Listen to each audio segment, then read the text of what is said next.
Let's see. All right, here we Oh, go. we hot. All right, here we go.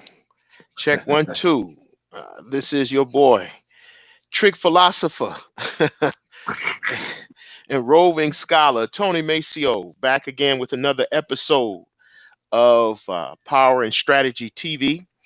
And today I have the pleasure of having he's the Black Ken Shamrock, ladies and gentlemen. Yusef Wateef, all the way down in Sao Paulo. I think that's the name, right? Sao Paulo. Okay, did I lose him? Hold on. I think I lost him. Okay, well, before the mishap, I had Yusef Wateef all the way down in Sao Paulo, Brazil. Uh, Brazilian Jiu-Jitsu practitioner extraordinaire. I hope he comes back in here. I don't know. I guess he must be having phone trouble or whatever the case may be. But today's podcast is entitled um, Why Black Men Need to Learn Self-Defense. And like I said, I hope he'll be back in a minute. But anyway, he was the guest for today. But anyway, this came from an article that I put on the Negro Manosphere, that I wrote on the Negro Manosphere about, probably last year sometime. And it had to do, what inspired it was that I was watching this black guy at a Trump event, and he was getting punched in his face. So he got punched in his face by a Trump supporter. And then I started seeing a host of other um, black dudes, getting the business out here, a bunch of other, dudes in the hood, or dudes in the hood, or black men in general, getting the business from, okay, hold on. I think he's back. Yeah, here I am. Okay. I'm good. All right. I saw a bunch of other black dudes getting the business from uh, guys, from these white guys at a Trump supporter rally. And I remembered something that I read from, Malcolm X a long, long time ago. And he said that one of the things that was absolutely necessary, of course, he was talking about it in the context of self-defense. And he said that he frankly believed that every black man out there should be learning some form of martial arts, whether it be karate or judo. And he said that every black man should learn or school himself, become versed in the arts that will allow him to continue his existence on this earth. And so I took my cue from that. And I've always been into martial arts. I've just never actually become really proficient at it, but I've always dabbled in it one way or another. So I wrote this article on the Negro Manosphere. Shout out to Issa Ali. I see you. I see you, homie. Um, I wrote this article on the Negro Manosphere, and it was about why black men need self-defense. And I took the cue from, or one of the places I took the cue from was there was an interview that Richard Spencer had with Roland Martin. I don't know. Did you see that interview? What? Did you see that No, I interview? listened to Roland Martin on a podcast form, but I haven't Okay. seen the Richard Spencer one. But Richard Spencer, if I'm not mistaken, is Richard Spencer the leader of what's the group? I Help think me he's out here. like an alt-right But member. he's leader of what group is it? I cannot remember I the can't name. I can't think of his name either. Hold on, let me look him up. I don't know the name of the group, but I know him when I see him, and I know he's one of these alt-right guys. Right. And it said he is the president of the National Policy Institute. That's Mm. what it's called, and that's just a benign sounding name for skinhead is what it really is. And I was watching his body language, and I was watching, how he sat up there and how he was talking to Roland Martin, and you could see the guy was blatantly ignorant. He didn't really know much, and he was just, you could tell it was just really condescending what he was going over Right. with Roland Martin. And Roland Martin kind of gave him the business, kind of gave him a little intellectual drubbing or whatnot. And but when Roland Martin said something, Roland Martin said, if you think pretty much you're gonna just, push us out of existence, you're gonna have a fight on your hands. And the guy just jumped up, you know, um, why the guy just jumped up, and he just instantly um He perked up when Roland Martin said fight. Now, hold Yeah, on here. we're fine. Black Rage 843 said Sanuka's Rule Jiu-Jitsu. You right, it is a good one. Shout out to Dr. Moses Powell. We're gonna get to that today, Black Rage. We're gonna discuss that today. Especially the legacy of Dr. Moses Powell. So good looking. But he perked up as soon as Roland Martin started talking about fighting. He perked up. I mean, he perked up right away. And so when he said that, okay, I got another troll in my room. If you quote Roland Martin, you already lost in the sauce, nigga. It's an interview. How can I get rid of these? How can I get rid of this muff? Well, You I'll know, leave him here for a minute. unfortunately, I'll leave him. if you look at me, people who know, I normally go on my computer. I'm on my phone right now, and I don't have access to the moderator tools. Okay, But if you hold on. just click on his name, put your mouse over his name, and right click it, or left, right click on his name. Damn It it. should be right click Okay. or left click. I'm not sure. Hold on. Do I But have to go to YouTube? Because I'm not gonna do no niggadry today. I'm not gonna do no niggadry today. This space is niggadry free. So I'm not gonna do that today. I'm not gonna do that today. So yeah, you have to look at it on the YouTube, unfortunately. okay, hold on. I'm here now. Hold on. Right Hold click on on. his name and tell me what options pop up. Okay, I'm here. Let me see his name. I got him here. I'm gonna get him up out of here. I'm gonna remove him and I'm just gonna get him on up out of here. There you go. I'm not gonna do the niggadry today. You can go on somewhere with that. Anyway, back to what I was saying. He perked up. Yep, Grandmaster Ronald Duncan. Shout out to the late Grandmaster Ronald Duncan. We're gonna discuss him today too. Brother Cornelius Edwards in the house. Nice of you to make it, brother. Nice of you to stop through. See Boogie in the house. The nerve of these niggas. The nerve of these niggas. But anyway, he perked up when Martin started talking about fighting. He perked up when Martin started talking about, and I thought to myself, I said, could Roland Martin really defend himself? Of course, I didn't think the That's guy. where we're going. Of course, I didn't think that the guy would like just reach over the chat and just hit Roland Martin in the face. I didn't. I thought he was a bit more refined than that. But with some of these guys, they're a bit more off-centered. They're a bit more. His job is not to act, is to inspire his followers. Yeah, yeah. So he was a bit more diplomatic. So I said, well, could if anything went down, could Roland Martin really defend himself? No, and I have a deep academic respect for Roland Martin. Right. But the unfortunate reality is that Roland Martin's physical capacity, and it's sad that we live in a world where he can't simply be respected as a human being. And I apologize for moving around on everybody. It's all good. It's all good. In the light space. There we go. But here's the problem, with Roland Martin, who is academically and a political pundit and a great thinker and a great mind. The unfortunate reality is that we live in a world where violence is real. And I want to give my universal disclaimer. As someone who has done some amateur kickboxing, had a smoker, didn't do well, but I fought. That's kickboxing in Thailand. I train in Brazilian Jiu-Jitsu, grappling. I want to be clear. My first option when violence comes in the United States of America is to run. Yeah. Hold on just a second. This bitch nigga's back in my chat room. I thought I blocked his ass. This bitch ass Derek C. Williams is back in my chat room. Now, when you right click, did it say remove? What options popped up when you click on right hand? It gives me remove, put user in timeout, hide user on this channel. Hide. Okay. I'm gonna get rid of this bitch nigga. I'm sick of these, I'm not doing this today. All right. I think he's up out of here. When you hide, he can't be there. He's invisible. He's a ghost. I don't think he can interact at all. I think I did that. I'm sick of these clown ass niggas coming to my channel, trying to troll. That's something I'm not gonna have up in here. I'm not gonna deal with trolls. But anyway, go back. Go back to what you were saying. What? Well, as someone who, my first option, particularly right now, for those who don't know, I live abroad most of the time. I've lived in probably 15 countries across 5 continents. Right now, you can see me sweating. It's a beautiful, beautiful spring in Sao Paulo, Brazil. But what I'll tell you is the United States is the only place you really don't want to get into a physical confrontation because of the proliferation of guns. Now, in other places in the world,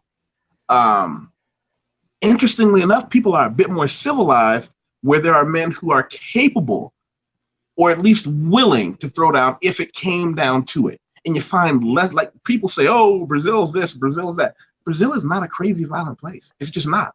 because there are no guns. So men tend to understand if it gets out of hand, somebody's face might get punched in.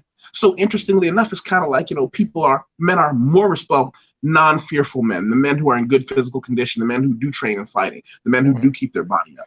It's just not that crazy. But in America, in the United States, it's just such a violent place that you're constantly on high alert. So with Roland Martin, the unfortunate reality is, like, Spencer isn't going to take action, but there might be a day when Roland Martin is walking to his car and somebody who works on his team that's secretly a Spencer supporter accosts him, physically tries to intimidate him, or even worse, heaven forbid, he's with his woman or his children or both, and something happens and he's not a physical deterrent. I've always trained in martial arts with the idea, because I was a fat kid growing up, right? But I understood as I grew up and started lifting weights and training and fighting, you realize the more competent you are, the less likely you're going to have to actually use that competency. Right. How often do we hear about professional martial artists getting into street balls? No, because A, we know the power of violence and we get away from it. And B, you don't have to be the toughest kid in the room. You just have to have the bad guy look at you and think, there's probably an easier snack to be had. Right. Shout out. I got my brothers here. I just text him and see what he was doing. I guess he caught my hint and he's up here. The Fat Mac is in the house, ladies and gentlemen. I wish I had a clap track. The Fat Mac is in the house. Say what's up to Big Mike. Hey, Big Mike. Radio show. He's in the house. Also, my other homie is in the house. A dude who I went to college with. My homie is in the house. Mr. Crockett is in the house. Shout out to him. He also does, I think it is either Brazilian Jiu-Jitsu or Judo. I think he does that as well. So shout out to those brothers. Yeah, shout out to those brothers. Jiu-Jitsu and Judo are cousins, yeah. Yeah, glad to have you here. Glad to have you here, Doc. But anyway, you're right about that. You do normally, those people don't tend to normally get into fights, because they avoid violence. And people generally know, for the most part, I guess, to leave those guys alone for some reason. But, one of the instances somebody brought up earlier, Dr. Moses Powell. And Dr. Moses Powell is really a trailblazer. I don't know if you've ever heard of his name. No, educate Dr. me. Moses Powell. Dr. Moses Powell was an extraordinary martial artist. I mean, he was an extraordinary martial artist. He started off, he was in the Nation of Islam, is where he got his training. But I think he was training in boxing before then. But his sensei was a man by the name of Professor Visitacian, Florendo Visitacian. Was his sensei, and they trained in this style. Today it's called Vijitsu-Ryu, and it's really just a hodgepodge of judo, karate, aikido, boxing. It's a conglomeration of a bunch of arts. And he came up with this style that was geared towards urban combat. He calls it Sanukus-Ryu Jiu-Jitsu, which means, what I'm told, is survival. And if you go and check out some of his videos, the guy is awesome. He passed on, I think he passed on, I think in 2005, but he is probably one of the true martial artist pioneers as far as the Black community is concerned. And somebody else in here mentioned today, I think it was Isa Ali, mentioned Sensei, Professor Ronald Duncan, who was a pioneer in what we call today Shinobi Jitsu, which is known today as ninja, the martial arts of the shinobi, of the ninja.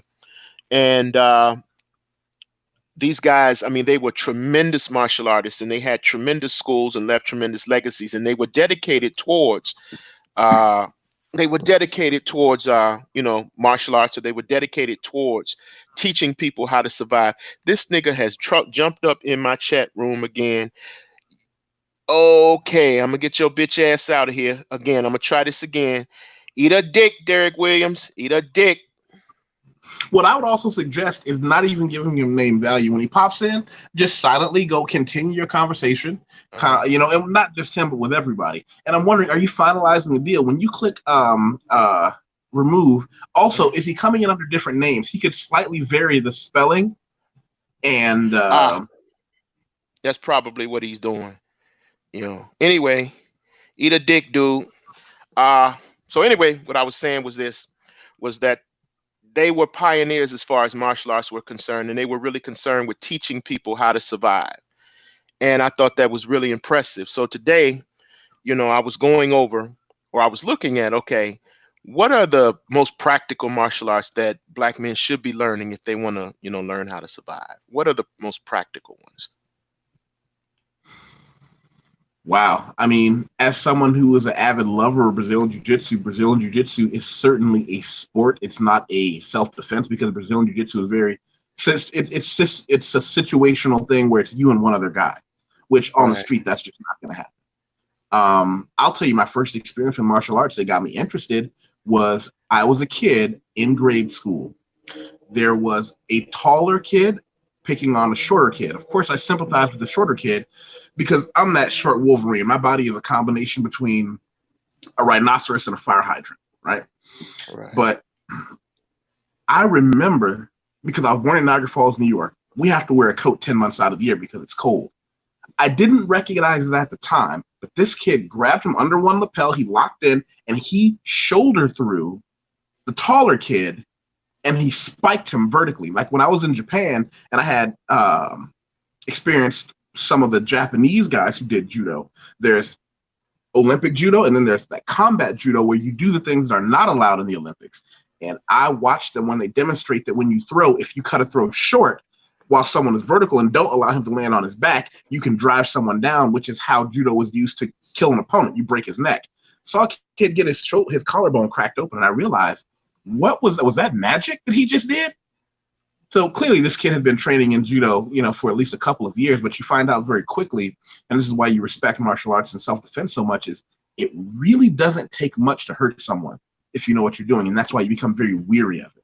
So I would say judo is probably, and I also know that I recommend judo for children. Judo is a great gateway drug, so to speak, to other martial arts for people who don't want their children, engaged. Judo and Brazilian Jiu-Jitsu are great gateway martial arts to become very competent physically. But as far as if I'm on the street and it's just me, because most fights don't happen at range. It's not like professional boxers that are backing up, bobbing, and weaving. It's normally somebody in your face, talking trash, doing this. And if you understand distance, judo is a devastating martial art. And I've watched, just in my short lifetime, I've watched it get nerfed. I've watched my friends complain about how different throws have been taken out of the system to make it more television and Olympic friendly.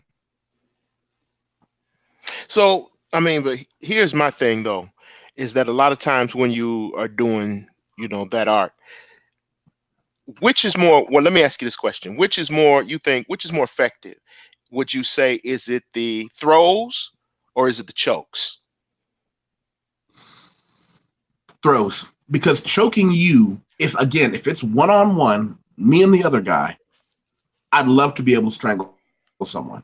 Chokes can, and this is going to sound oxymoronic, chokes are gentle. You can choke someone unconscious and then just walk away. But a throw is what I'm going to need when I need to either A, throw you into one of your friends who's also coming after me so I can, again, run, or if I need to be able to throw you and then look around and say, okay, is he alone or does this guy have somebody else with him? Mm, yeah, I had a discussion about that with one of my teachers, and his thing was, well, of course, there's always this discussion, which one is better, MMA or traditional martial arts. That seems to be the thing now. Which one is better?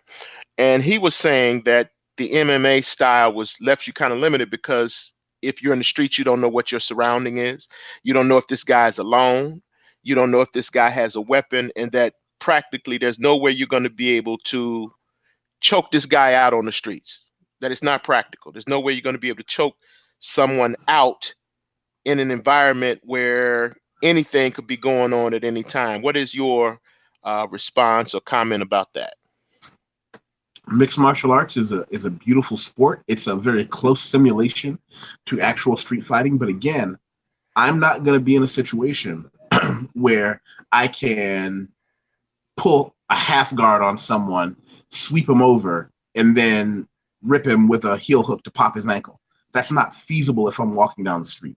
It's not feasible if there's some guy on the corner who gets aggressive when I don't give him $1. That's just not going to happen. The other thing we tend to forget, and I have some friends who are boxers, I suggest you talk to Brother Ed Lattimore. He's been on my channel many times, and he's a great, brilliant mind. He's a boxer, a physicist, and a chess professional who you and he would have some amazing conversations, probably just talking chess in numbers and Right. letters in a way that I can't. Right. But when you realize that when you see a professional fighter hit someone, they have their wrists taped. We often talk about the gloves. We forget that when you tape your wrist, and I know this is somebody when I did my some amateur kickboxing, is when you tape your wrist to eliminate, basically you eliminate the wrist and it becomes one solid piece. My goodness, your ability to hit somebody with 100% of your body weight while technically correct is intoxicating. Unfortunately, in the real world, you'll probably break a finger. That's why we talk about boxer's fracture. When you pop these two knuckles here, you can hit someone completely correctly and pop a knuckle. You pop one of these in the middle of a street fight, it's over. This hand is going to be useless to you. You know, that's why knees, elbows, throws, those things that are not very pleasant to look at, highly illegal in any civilized sport, mixed martial arts included, you know, are things that are necessary in the street. You know, I'm only 5 feet 6 inches tall, and I weigh 200. I'm 230 now. I'm gonna probably slim down to about 209 over the course of the summer. But at 5'6", I learned how to headbutt from the lower back. Actually, shout out to my buddies in Glasgow, Scotland. They call it the Glaswegian kiss. When you can crack somebody with the headbutt, because it's not the neck, it's the lower back. But when you got somebody like me that headbutts a person anywhere in the face, jaw, or teeth, that's a fight-ending move that you'll never see in any civilized sport. Wow. In the early mixed martial arts days of the UFC, they had headbutts, and they outlawed them immediately because you realize if I headbutt you a few times, the fight's just over. You headbutt someone anywhere inside that golden triangle, we'll say between the nose and the eyebrow, that little triangle right there, I can break your orbital bone, I can break your nose. If I hit here, you can knock someone unconscious, because this part, if you do it correctly, that top bone in your head with a quick violent bang from the lower back, even if you don't knock the person out or hurt him, you're so dizzy from getting hit from such a short distance with something so dense and so heavy that the average man that knows how to headbutt somebody, it's really nasty to see that done on the street. I've seen guys get laid out like that because as soon as they get hit and their hands fly up, now they can't see, it's over. If you're lucky, it's a street fight where one guy falls and the other guy just talks some trash and walks away. If you're not, you're going to get curb stomped. You're going to have all those horrible things that indecent human beings do to each other. Right. The one thing I see a lot of times, because I'll check out a lot of these, you know, fights on these hood fights on YouTube, or you see a lot of hood fights that go on in the neighborhood, and they tend to be, you know, the guys are just swinging wildly, usually it's sucker punches, or in New York City, they had this thing where they would just walk past you with the blade and just slice you in your face. I mean, you would never see it coming. So my thing was, I guess that would be a situation where you would, I don't know how you would defend yourself against that. Would that be more of a situational awareness thing? I mean, in an environment like New York City, that's one of the reasons I never really liked New York City. I'm going to tell you something that might be controversial, and I invite the pushback from you or any of your viewers. I've had cousins that have been outlaws and criminals that have done time and in and out of prison. And they would talk to me while I was young saying, hey, I'm glad you're a square, stay a nerd. Because let me tell you what it's like when you work in an industry, business, lifestyle, where things like that happen. I know that random violence can happen, but in my life experience, when it comes down to somebody getting razored across the face or beaten down with a bat or a pipe, it's not someone who wasn't in that lifestyle. You know, the way I find situational awareness works best for me is I just don't do anything around people who are into that kind of behavior in the streets. I don't do anything that's going to invite that. I don't do anything that's going to cause me to look over my shoulder. Now, having said that, I could, in the United States at least, you can walk to the supermarket and get shot by a madman.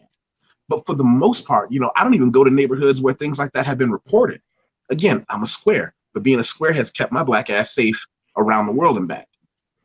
People say, oh, let's go see a party, or let's go see this or that and this other place, and, you know, out down the street and around the corner. Nah, I'm okay. If it's not downtown where it's brightly lit and, you know, people are there, I don't need to go see the real. That's all right. Okay. Shout out to Inner Beauty TV, Miss Nicole Michelle in the house. And Nicole, hey, how are you, sweetheart? It's sad that she's going to have to sit here and listen to this kind of savagery. Such a sweet woman like her having to listen to this bloodlust. Okay. Isa Ali, I don't know if you're familiar with that's a good one. Isa Ali is talking about this other martial art. I think it was developed in prison called 52 blocks. And speaking of prison, everybody knows, you know, that Big Mike used to be a CO in prison. And so I would invite, his feedback or as well. His thing was that really, Can we send Big Mike a link? Can Big Mike come up? yeah, I would yeah, enjoy yeah. Let me send listening him a to. link. Yeah, let me send him a link. As a matter of fact, I'll send him a link right now. But he was saying that, all you really need is, boxing and wrestling, you know. And my thing is that I think that weapons should also be in any self-defense situation. I think that people should also know how to use weapons. I think it's helpful to know how to use blades. I think it's helpful to always know how to use guns. Last month, I became a member of NAGA, which is the National African American Gun Owners Association. I believe that people should own. I believe in responsible gun ownership. Excuse me. So I don't believe that self-defense is just hands. I think it does include weapons as well. So what would be your position? Because I know you said in Brazil, you said they're a little bit more civilized there. Well, here in America, anything goes on. You're not gonna, and this is not just Brazil. In most countries, men don't talk shit the way Americans do. People just get to work. Like if you got a problem, it's gonna get handled. That's why I find in most of what I consider the most scariest, uncivilized places, you find that men are actually more civil. I mean, if it gets down to it, they'll go.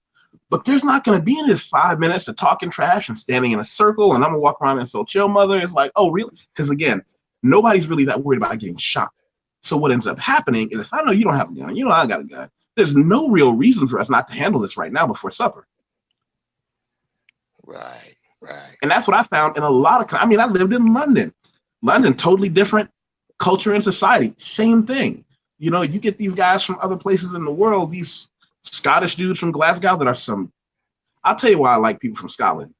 There's not a whole lot of bullshit involved. If they like you, you know it, and if they don't like you, they know it. You know it. But there's not a whole lot of talking involved in the way that's going to go down. Now, of course, in the UK and in London, you're having this huge spat of knife violence, particularly among children, which is a whole different kettle of fish. But as far as weapons, I do believe weapons are good. I believe in responsible gun ownership. However, the reality is, outside the United States, you're probably not going to need a gun. Inside the United States, that's such a personal decision. If you want to have your personal, and that's not a question. I believe that everyone's status as far as personal carry and whether they're licensed to carry is a personal choice that should never be advertised. But that's a personal thing if you want to carry a pistol or not. Can they help you? Certainly. But it's more than just having that tool. It can't be your only option. It just can't. There's so many places now where you can't even bring a gun, where they've got metal detectors. It always goes back to, for men at least, you have to be physically able to, at the very least, defend yourself well, lose well, so that they don't look at you and think, okay, well, maybe I can go after this guy's lunch money. So one of the things that I was talking about, if you're talking about weapons, I was talking about as far as the home is concerned. I think that people should have weapons to protect their homes. Yeah. But I want to go back to something you said earlier. You said you're a square guy, and you said that you carry yourself in a square manner. But I also know that there are people that prey on squares. There are people that prey on, people who they believe to be weak, people who they believe to be not as proficient with their hands as others. And those are the people that I've always thought that should be learning martial arts with the squares. I always thought that was for martial arts, and self-defense was for righteous people. That was my philosophy up front. I didn't think that bullies should learn martial art, but the world doesn't function according to how I think. Right. But I always thought that was something that was necessary. And it was something that was very empowering and liberating, for a lot of guys that I knew that, they may have gotten picked on, they may have gotten, beaten up or pushed around as a kid, as it may be. And I always thought that it was something that they should have. Now, I'm not saying that I believe that guns should take the place of learning how to fight with your hands, because you're right, there's some places you can't go. But I do believe that at a certain sense, when it comes down to it, a gun is necessary these days, because a lot of these dudes are not really throwing hands anymore. I mean, they're just shooting. They're not throwing hands anymore. So my thing has always been, okay, a gun is necessary to protect your home.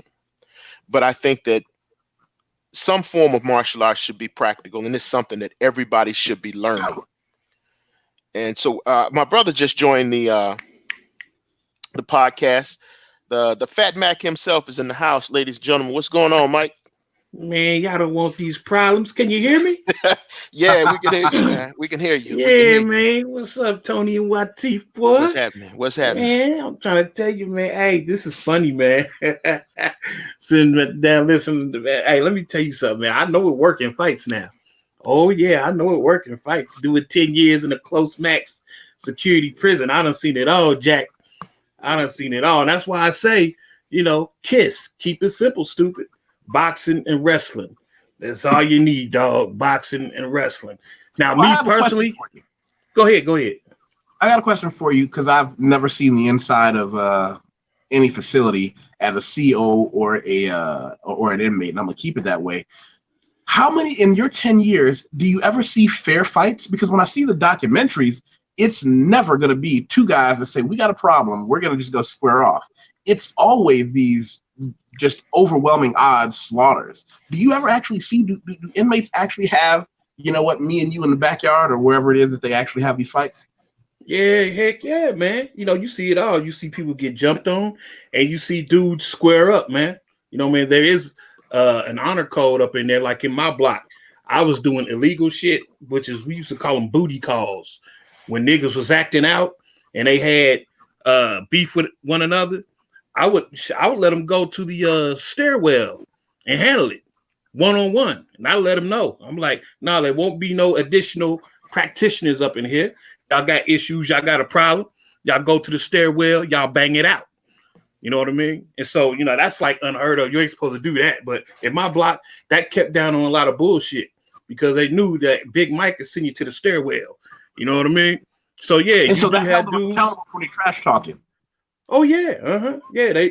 My block, you couldn't just run your mouth. You couldn't just go around stealing people's stuff like they sell. You could not be on no skullduggery and chicanery because if I found out, you was either going to get a trip to the hole or you was going to have to go to that stairwell and bang it out. You know what I'm saying? And shoot, I done seen a whole bunch of people claim that they knew this, claim that they knew that. You know what I mean? But it's just the brothers that could keep standing, avoid the takedown, and hit your ass with just all sorts of body shots and head shots. You know what I mean? I was just like, wow. And then me personally, and my boy Tony know this, right? Because I was getting trained by a dude we like to call the Ivory Assassin. One of my a white redneck cat who was like heavily into ninjutsu. And man, he was just comedy, man. He never entered any sort of tournaments or nothing like that, but I entered tournaments on his behalf. And I was into judo, I was into aikido, and I just took different aspects of those arts and I practiced certain moves I liked. And I was a high school wrestler for 3 years, and I used to box in the Army. So with all that being said, I used to go to tournaments with dudes who's doing all this flashy jujitsu shit, and I used to just mop them up. You know what I mean?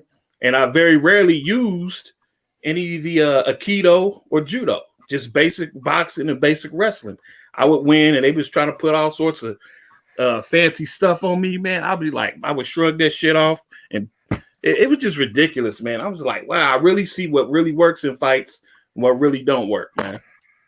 Mm-hmm. So, yeah, I'm not a big believer in, and also let me clarify that I've gotten away from actually saying this sort of art is better than that art, actually, because to me, it's all about the practitioner. It's not necessarily the art, but it's the practitioner. Like if I meet someone who's into Taekwondo and he's doing the McDonald's Taekwondo, you know how it is where guys just go and join a Taekwondo school, but they're not really serious about it. And they just going through the motions versus a guy who's a street fighter who gets into street fights all the time. And he's doing it real time and he's doing real contact. You know what I mean? So it's not necessarily the art, because you could meet someone who's into Taekwondo and he actually does real contact Taekwondo. You know what I mean? Like kickboxing or whatever.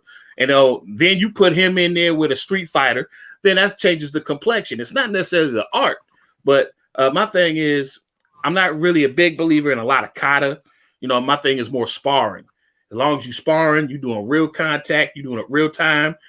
I mean, you're really trying to hurt the dude. You know, when you well, now wait a minute. practicing. You just said boxing is a legitimate fighting discipline, and I agree. But what is Right. pad work and mitt work if it's not a kata? Isn't mitt work Yeah, it even is. the fundamental thing we learned in the beginning?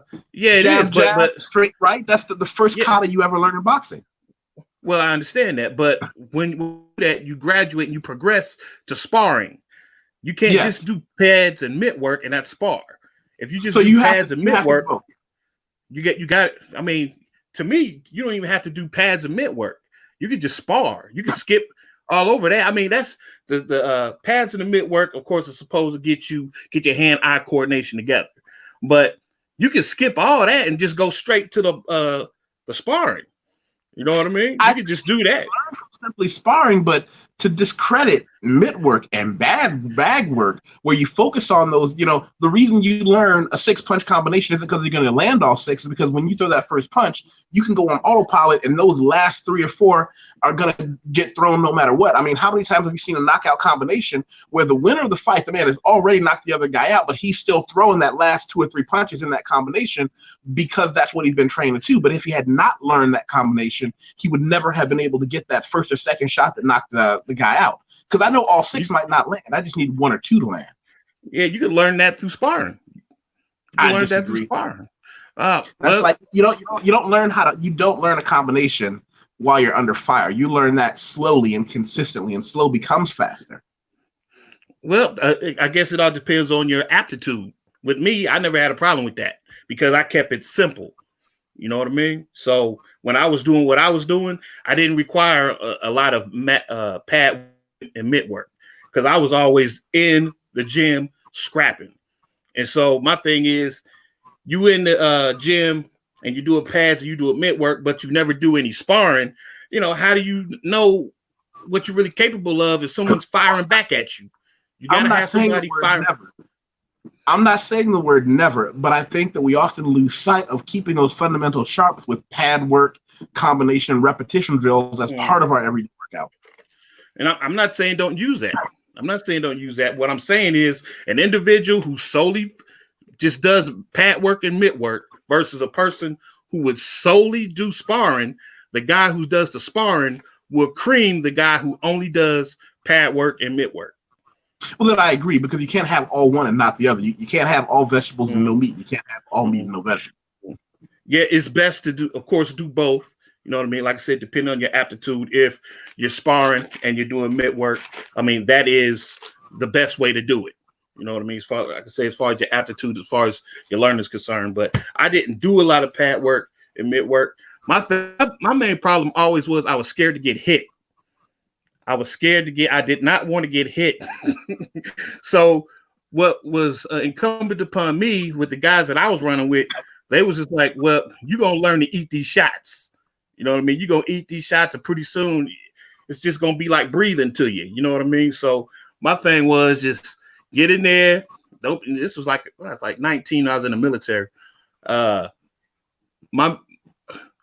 grew as a fighter when I got rid of my fear of getting hit in the face, because I did not want to get hit in the face. But as soon as I got over the fear of getting hit in the face, and that's why I did it a big amount of sparring with cats. You know what I mean? So the mitt work and the glove work, yeah, that was cool. But the dudes that was rolling with me, they was like, "You too glove shy, man." Yeah.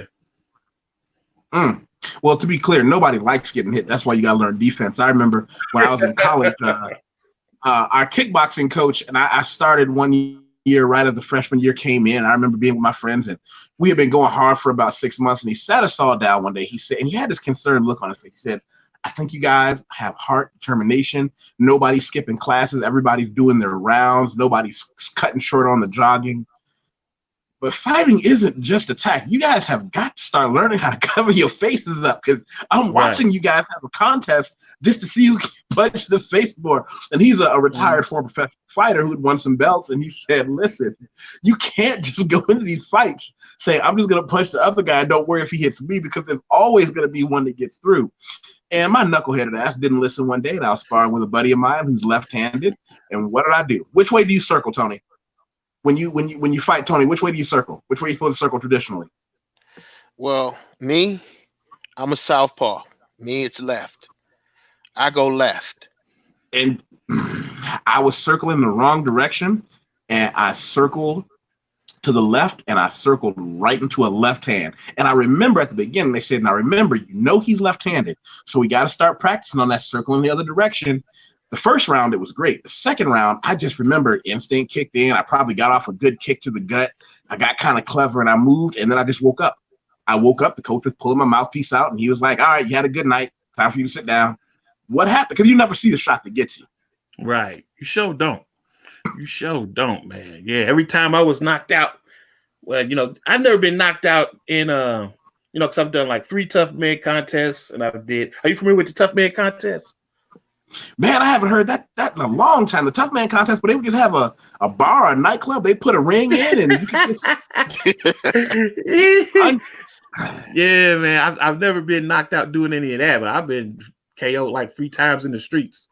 You know what I mean? And just like what you guys were saying, talking about MMA or just talking about fighting in general, you just don't know who's lurking around the corner. You squaring up with one guy, and you're not looking.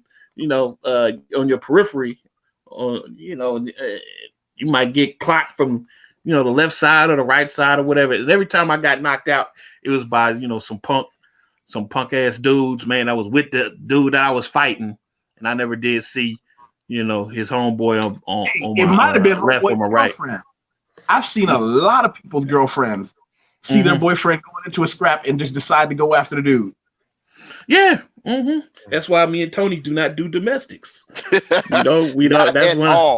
That's one of the rules, man.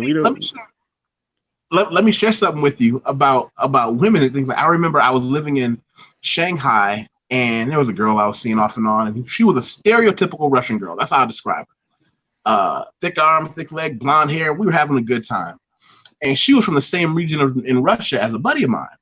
And I remember one night we got into it over something stupid. She starts yelling, I start yelling. But again, I'm a man that will always listen. There's nothing you can do if a woman gets aggressive with you besides run. You're not going to win the situation. So I remember she got hostile to the point where I'm thinking, is she about to hit me? And I was like, you know what? I'm getting out of here. And I bailed. Next day, I called my buddy from the same kind of area in Russia where she was from. And I said, listen, man, I got to tell you, this is what happened last night. And he was like, okay, yeah, I understand. So did you beat her or something like that? I was like, no, that's absurd.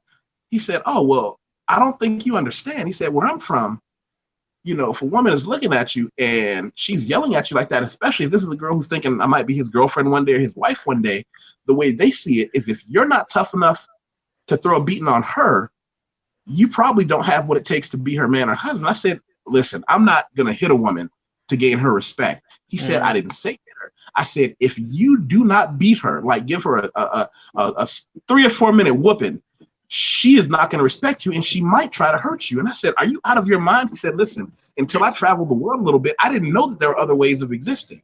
I asked him, I said, so you're telling me your father beats your mother? He said, well, not regularly, but throughout my lifetime, his mother would say or do something, and she wouldn't leave him alone, and then he would slap her around real good, and she would start. And the next day, everybody was happy again. It reminds me, traveling the world, of how much of what we see as normal is contextual to where we live. Because he said, as an adult man, he can actually tell you that she would provoke him into doing it, just like this girl was trying to do to you. Now, needless to say, I just deleted her phone number. I was not about that act. Not about that act. Well, so some of the females we've run into, that's not all too familiar. That's exactly how they get down. Yeah, that's exactly how they get. If you can't smack them around, you can't be. She ain't trying to see you as her man if you can't smack her up, man. So, and that's a funny thing with me, because every female I get with, I always tell them, you're not dealing with a man that won't smack the black off you. I will smack the shit out you. They be like, what? I like, yes, I will smack the black off your ass. And you know what that does? That puts her in a zone where she says Big Mike ain't the one to fuck with. So I've never had to put my hands on a woman. Oh no, that's a lie. Me and my wife got into it. But for the most part, when women know that you don't play that shit, man, they'll chill the fuck out, man. They would chill the fuck out. But what about chivalry? What about chivalry, Mac? You're not chivalrous. Chivalry. Wait a minute. Let's not make light of this. Shouldn't a woman be able to look at you and say, well, listen, I know this guy. I've watched him go to the gym and go to war with other grown-ass men just as big as he is. So clearly, he's not going to be scared of me. If I watched him be willing to get beat unconscious or strangle one of his other 200-pound gorilla friends unconscious, so I know clearly he's not a man who's afraid. Shouldn't your actions dictate to a woman, hey, this is how I should treat him? Yeah, it should, but that don't work with women. That don't work with a lot of these hood bitches in the street, man. These mutual of Omaha Wild Kingdom bitches. These mutual of Omaha Wild Kingdom bitches. That don't work with them, dog. They don't respect. Where are y'all shopping for women? Where are y'all shopping for women? Shoot, America. America. Well, hey, as an American man, I can tell you, it's some quality women out there that you do not need to elbow in the face with some discipline. Like for me, if I've ever had to discipline a woman, it's like, guess what? We're not going anywhere Saturday. Go find your own entertainment. That's discipline. That's not like I don't know. I guess I get, same country, two different planets. I just couldn't see myself in a situation where I would even tolerate a woman putting me in a situation where I felt like I had to hit her. I'll just be like, all right, I'll just have to replace you now. Because it's just not, even from a legal standpoint, even if you were that kind of person, I can't see how that would ever work out in your favor. Well, I don't have to. Because I tell them straight up from the jump. I'll drop kick your ass if you get stupid, bitch. But do you want fear-based obedience? Because there's a lot of ways to have a woman become loyal and obedient. But it's not fear-based. I think the short-term answer. It's not fear-based. It's not fear-based. It's just letting her know I'm not playing no games with you. You fuck around and you try to do some bullshit. You're trying to harm me physically. I'm not the one that's going to sit around and let you do it, bitch. I'm going to drop kick you. You know what? And when I do that, I don't have any problems. I have zero problems out of them. You know what I'm saying?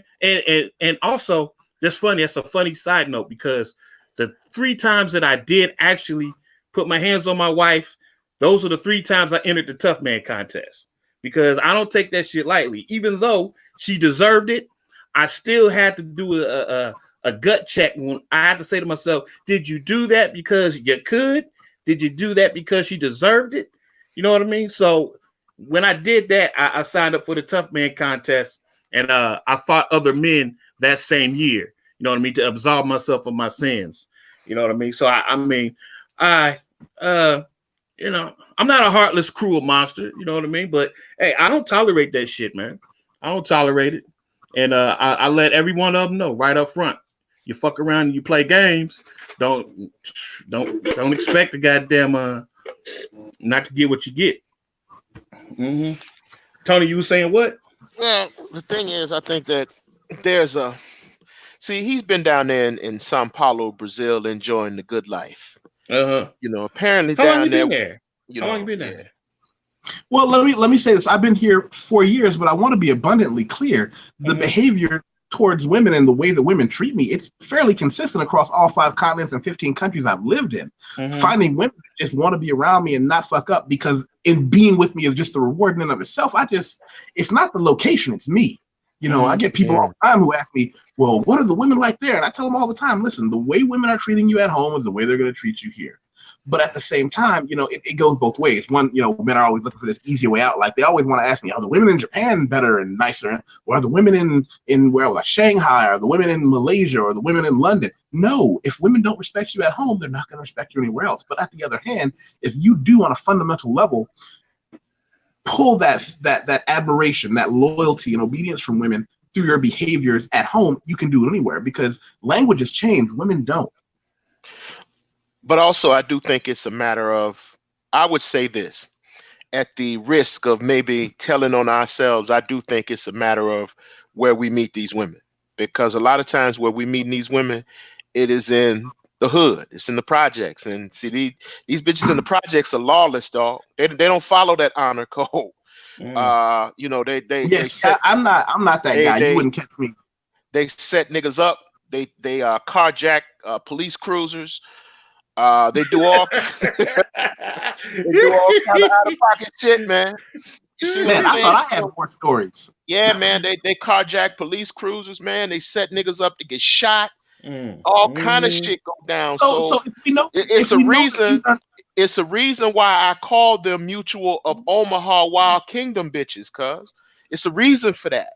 Because they lawless, man. Tony, why are you still shopping for women in that area if you know all these hideous things happen?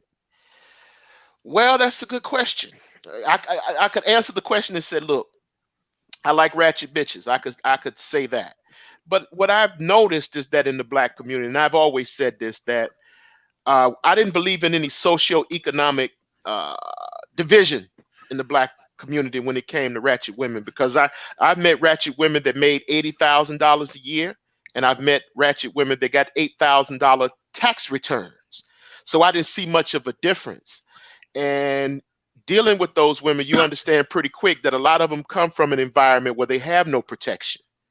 They come from an environment where they don't have anyone to necessarily teach them to be ladylike.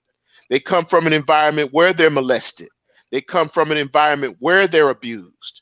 So naturally, they're going to take on masculine characteristics just out of a sense of, survival, self-defense.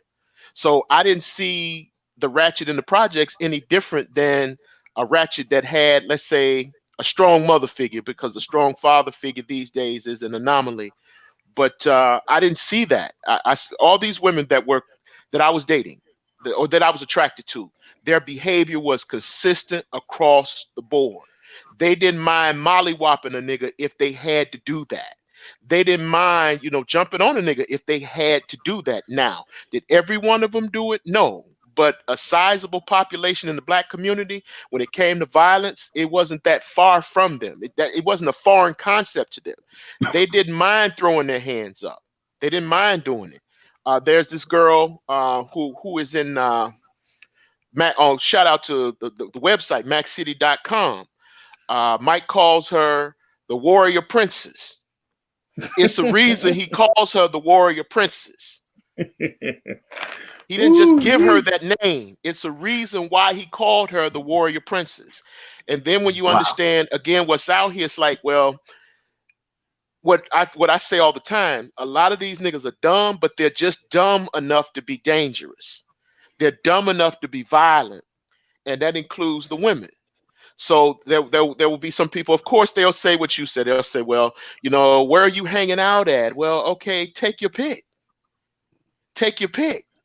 I mean, because any woman that you see on that site, any girl that you see on that site at MacCity.com, none of them bitches got any problems throwing their hands up at any point.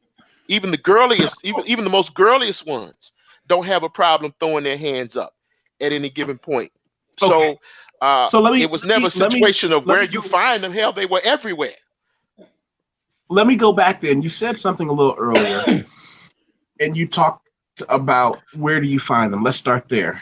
If you're in a crowded room, if you're in a supermarket, in a library, wherever you are, if you know this much about this type of women, you should also be able to discern the women who aren't displaying those traits. If you know a woman is wearing a particular uniform set of behaviors, dressing a particular way, talking a particular way, and you realize you've learned to associate those behaviors with police car hijack, and I hope you made that story. No, I didn't make that. Mac, did I make that story up? No, that's real. That's real.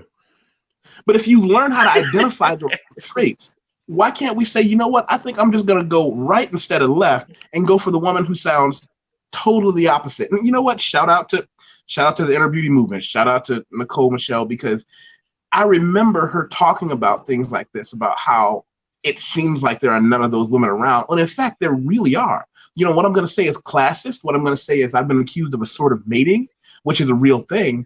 When you talk about it, it's like, there are so many different kinds of black people, if that's what you want. I mean, I've never had a preference for any one type of woman. I've loved and been loved by, in and on, women of all races and all kinds of stuff. But that there are black women out there who don't exhibit these traits, because there has to be something. I say this to both of you.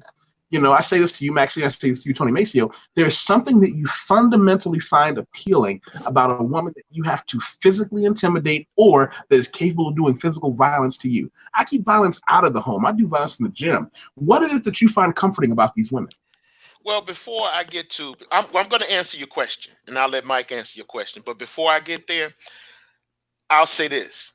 These women don't come with a uniform that says, well, I take that back. They may dress ratchet at certain points. That may be an indicator. But by and large, if you're out in the grocery store or if you're out in, just out and about, running errands, they don't come with a sign that says, I don't mind whooping a nigga's ass. They don't come with a sign that says, I'll cut a bitch. They don't wear that kind of uniform. You usually find out that type of thing about them once you're engaging with them, once you're talking or conversing with them. Okay. Once you're dealing, then you find out that situation. But again, dog, in the Black community, that's not that foreign. It's not a foreign concept. So I guess to answer your question, it would be that I could say we've been socialized. We've been socialized to deal with that kind of woman. Now, Nicole Michelle says, but hood chicks are more fun, but not comforting. Yes, she's right. There's a certain degree of excitement, just like some women will get off on dealing with dudes that are thug niggas. They like the excitement. Well, that the same thing holds for the hood chicks. They tend to be exciting. They tend to have a zest for life. They tend to be women that are unpredictable. And I think they make life interesting in that they take you away from that boredom. Robert Greene said in the 48 Laws of Power, he said, most of your actions come from boredom. So I think that, it was the 50th law. It was the 50th law. He said that most of your actions come from boredom. So a lot of times those people bring a certain degree of excitement into your life that is exhilarating. I mean, we could go back to Julius Caesar and Cleopatra. If he would have just, dumped that bitch and just left her where she was, the Roman Empire probably would have lasted longer than it lasted. But I will say that there's something exhilarating about them. There's something that screams vulnerability about them, and that you would think that would be hard to say, being as rough as they can be. But my answer is, dog, that's not anything that's out of the way in the Black community. Because again, when people come up and they talk about these classes, and I try to remind people, most of the Black community is working class, and that includes the working poor. That's not what I meant. When I say classism and I talk about assertive mating and I talk about the stratification of the community, I'm not talking about income. You do not need to be rich to behave with dignity. I agree with that. So what I get to is I say, I had a young woman really get upset with me when I talked to her about, well, I've had fun with different women, but I've never considered a woman as a serious prospect if she didn't have a father. Now, he doesn't have to be Superman. He doesn't have to be, Tony Stark or anything like that. But there is a marked difference between the women who came from homes where they had a dad. And she said, well, that's very elitist of you, and that cuts out a lot of good women. I said, I agree. But what I have found is that women who came from a house that had a dad over time are less crazy. Well, you may be right, but my argument goes to practicality. And I would agree with that part of your statement. But if you live in a community where there's over 70% out of wedlock birth rate, okay, so we're talking about practicality here. What is the practicality that you're going to meet a woman with two parents and that come from a two-parent household? What is the practicality that you're going to meet a girl that doesn't have daddy issues? Where are you going to meet a girl that hasn't suffered some degree of abuse or trauma in her background? I would say that degree is very limited. And so if a lot of guys are going out there and their goal is just to smash anyway, they're not really doing any type of DNA or background investigation of her family structure because they just want to smash. Now, of course, you could say, well, that's shallow, but that tends to be the way relationships or the way people hook up in America. And so because you don't have that, because it's something you generally don't find in the Black community, it's not something that you generally stress. Okay, you didn't have your daddy. Okay, and can you still give up some of that head? Okay, well, if you know how to suck a dick, you good with me. And those two are not mutually exclusive. You act as if, women with fathers are not sexually liberated and fun to be with in bed. They are. I'm not saying that. That's not my point. What I'm saying is you will More than likely, it is more than probable that you will find a girl that does not come from that background. Because the average dude, if the girl is attractive, he's not going to say, well, you didn't have your daddy in your life, keep pushing. If she looked good in some leggings and she looked good in a halter top, they're going to holler. Period. Nobody's going to say, well, because you didn't. Even if that's the case, even though the girls that have two-parent households may be, as you would say, a bit more sane or a bit more reserved or conservative. At that time, I'm not really looking to marry her, or that dude is not really looking to marry her. He's looking to smash.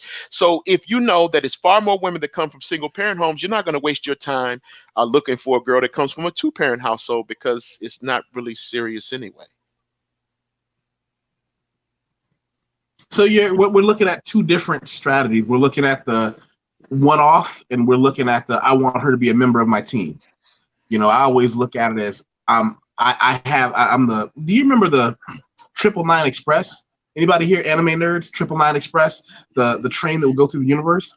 I always looked at it as this way. I'm the captain on that train, and I'm flying from planet to planet, and I'm only stopping for the women that want to get on that train with me. Sometimes there's one, sometimes there's many, but because I have a particular standard for all of them, the women that have been part of my life, collectively or individually, they all tend to get along together. They all see the value in working with each other and working with me, and that's something you don't get from You're right. I have a different strategy, but when you talk about practicality, I believe, and I'm gonna go out on a limb on this one, I have to look for the pushback from either one of you. None of the behaviors of a successful man are practical. I mean, doing it the hard way is longer, but man, those long-term, I mean, it just works out better in the long run. Now, of course, you're right. I'm not looking for a quick one-night stand. I don't, that's not my thing. I'm not like the United States Special Forces that's going to come into the village, burn it down, and be gone at sunrise. You talked earlier about the Romans. I'm like the Roman Legion. I want to come in, I'm going to plant the flag in your psyche. I want my gods to become your gods. I want my ways to become your ways. And I want this to last for 1,000 years and add to that. But I also think that the norms here, again, nobody, if you're looking for a wife or you're dating, maybe that's something that should be taken into consideration, but it's just not. No one at this point is coming in and being concerned about whether or not this girl had a father. It's just not something that men find as a deal breaker. And maybe, and of course, it does cause, maybe some long-term situations. Nicole Michelle talks about this all the time, how they're not around competent men, so they take on masculine traits. Okay. So, I mean, she speaks about that regularly, but in this day and age where you're dealing with a de facto matriarchy, a matriarchal community, who's really going to place a high premium on a girl coming from a two-parent household? Is Mac still here? Yeah, man. Mac, when you signed them up to get down on your site, did you care whether or not their daddies were in their lives? Hell no. Trying to get money, man. Did you care at that point whether or not they came from a wholesome background, or whether or not they came from a emotionally enriching environment? Did you care about that? Look, man. I was their daddy, man. I was their emotional anchor. I was their rock. You know what I mean? If they was broken, that was fine with me, because I was going to step in and fulfill that void, bro. You know what I mean? So no, I didn't give a shit about none of that back in the day, man. Okay. And once again, go ahead. My fault. No, my question is that what you're saying is it worked to your advantage that they were broken? Yes. Okay. Yes. And also, going back to the females, it doesn't matter where I meet them, if it's the suburbs or if it's the hood or the projects, they all get the same speech. You fuck around and you do stupid shit, I can't guarantee that you won't get hurt. And what that does, that eliminates the stupid shit. You know what I mean? There's a lot of cats out there that entertain it, but I won't. You know what I mean? So, I mean, I don't have any fear of these broads. I don't have any sort of, situation going on where I can't handle them. You know what I mean? Proof is in the pudding. I've been handling them for 20 years, and I know what I'm doing. You know what I mean? But it's a funny thing, right? Because people be like, when they meet my wife, because she's so square, You know what I mean? They're like, dang, man, you out here, messing with these cutthroat bitches, but at home, you got this Mary Poppins chick, man. See, it just don't matter, man. How I meet them or where I meet them. Wait, doesn't that go to proving my point is more valid? That at the end of the day, when you got to actually choose the woman to wake up next to, you chose a square broad. Oh yeah, I'm gonna choose the square broad. I'm not contesting that. Yeah, I think what he's doing is he's confusing long term with short term. Yeah, and that's a rule that I say all the time. That's a rule I say. That's not the girl that you marry, dog. You don't wife that. You don't put a ring on that. You put her back. That's it. If that's the type of female you're playing with, that that's not wife material. Wifey, she's not Miss Right. She's Miss Right now. Right. And wifey got that same speech that I gave the hood bitches. Fuck around. But she didn't listen. That's why I had to do what I had to do 2 or 3 times. But still, you know what I mean? I'm hands down going to roll with the square chick. You know what I mean? Because I'm trying to raise, children. So, yeah. And the females that I do mess around with from the projects or for the hood, you know what I mean? It's a situation where I'm just trying to get money. I'm trying to get paid. You know what I mean? And it's just to get my short-term rocks off. Well, you know what the next argument is going to be, though. That what they're going to say. They're going to say we're fishing in the sewer. I don't care. They're going to say we're fishing in the sewer because it's like, okay, well, you guys are picking these women from, the projects or whatever. But again, a lot of times when I have met women, there are women that will put on this face and they will claim to be wholesome. They will claim to be the good girl. And then you find out, well, the only thing separating you from the ratchet is, okay, your zip code is different. Or the only thing that's separating you from the ratchet that I normally deal with is that you make a little bit more money. But in most cases, your behavior is the same, your reaction is the same, because and that was my argument about class, because we come primarily from the same experience. So if we share the same experience, that's not anything that's new to us. That type of female is not anything new to us, because quiet as it's kept, a lot of our mothers and aunties were like that. A lot of our sisters are like that. A lot of our grandmothers are like that. You see, so there's a touch of ratchetry prevalent in the family tree of a lot of black people, in the family tree of a lot of black men. So that's not a deal breaker for them. It's just, dare I say, normal. Hell, I don't even know who my daddy is, mate. Shit, you talk about. And I think that as we really dig into it, I try to have compassion for the situation that you put yourself into, but it's like, my parents were married when they had me, right. And so, and I understand as I rapidly approach maturity, but even as a child, I could see certain differences with certain people in my family, but it was well into my adulthood that I put it together. Like, I didn't even know how strange it was that I had certain cousins whose fathers I had never known or met, even seen, not even so much a picture of. As an adult, that played so much into my understanding some of the other terrible situations they were in and decisions that they made. I think, and correct me if I'm wrong, but I think it was in our beauty movement again. I think Nicole Michelle said that there are a lot of women who lack, and I think it was her who used the phrase masculine protection, about how there's a fundamental difference in the behavior of women who came from a place where there was just a dad who cared about you, he didn't have to be Superman and the Incredible Hulk combined, but you had that feeling as a little girl, especially, that my dad protects me, and you learn to look for that in other men, that if you can at the very least protect and provide and make me feel comfort, then of course I'm not going to open my legs for you. But she said that when she went to university, and please correct me if I'm wrong, Nicole Michelle, if this wasn't your story, but then when she went to university, she actually saw girls who didn't have a masculine protection in their home and the fundamental difference in their behaviors and how they were received by men. But here's the thing, though, going back to our topic about self-defense, I'm sure that is the case, but I also know that all women, to some degree, in the black community, again, I keep repeating this, aggression is the standard form of sexual currency in the black community. If I don't care whether she's square or whether she's a thug bitch, all women want the feeling of being protected. All women want the feeling of knowing that man When it comes to throwing hands, that he's not going to run when you hear a strange noise. If he hears a strange noise in the house, he's not going to, hide behind the bed with her or hide under the covers with her. He's going to get up and handle business. So I would say, even though their experience are different and their behaviors are different, when it comes to men, all women want men that have the ability to protect them. So Yeah. whether they be these thugged out mutual of Omaha Wild Kingdom bitches, or whether they be the nice square chicks or the boring girls, as it would be. So yeah, man, you remember all those journal logs, man, of these ratchets calling me when they needed help. yeah, when their boyfriends were whooping on them. You know what I mean? I'm like, what? I'm like, yeah. So they seen something in Big Mike. You know what I mean? They seen something in me, man. They was always calling me. Do you believe in going to a woman's rescue if she calls you and says the man that she's with is hurting her? No. Yes and no. Let me put it to you this way.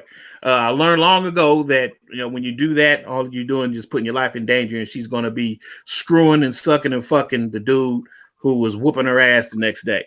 But I did have techniques and I did have tactics a lot of times to circumvent that, because a lot of these females, they was making me money. You know what I mean? And I was kind of like protecting my investment. So a lot of times what I would just do, and Tony knows about these stories, man, I would like roll up and I would see the dude whooping and beating on her. And I'd just take out my camera and I'd just start flashing, just taking pictures of the dude. And he'd be salty, boy. He'd be like, I don't care about all that bullshit. I don't say nothing. I don't escalate it. I just keep snapping pictures of him just whooping on her. But I don't touch her. I don't touch him. I just document the abuse.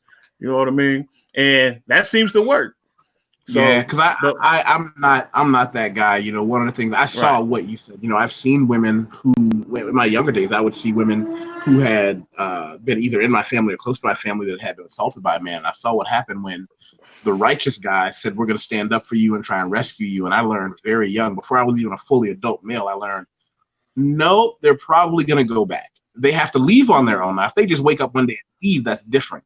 But as far as come and save me, I've seen guys get everything from arrested to hospitalized in no particular order over trying to rescue somebody. And that, you see that once when you're a young man, you're like, not going to be me. I'm going to, and listen, if a woman calls me and says, "What, help me?" I'm like, I'm okay, listen, I'm going to send you an Uber and I'm going to meet you at the hospital.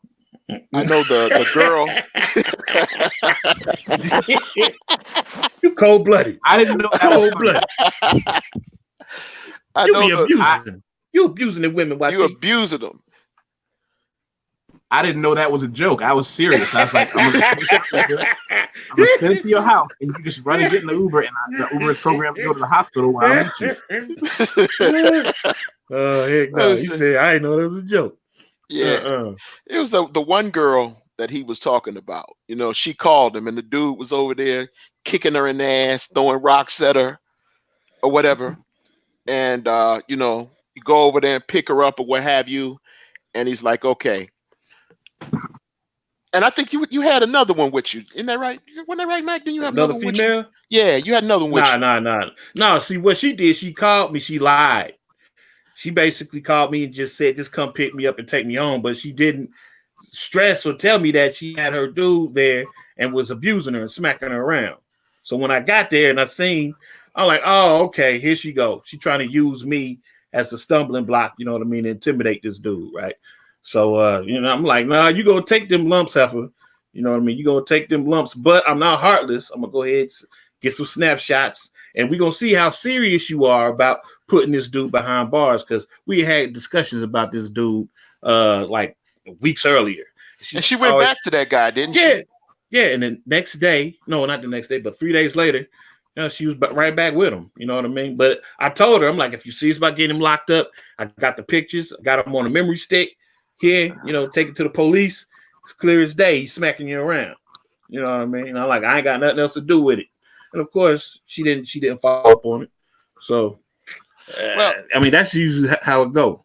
Well, then, because like even in my line of work, you will have, because part-time I do bail bonds. I don't do it full-time anymore. And what will happen is that the prosecutors don't even like those cases. I like it because it's free money. Okay. Nigga beat their ass for one reason or another.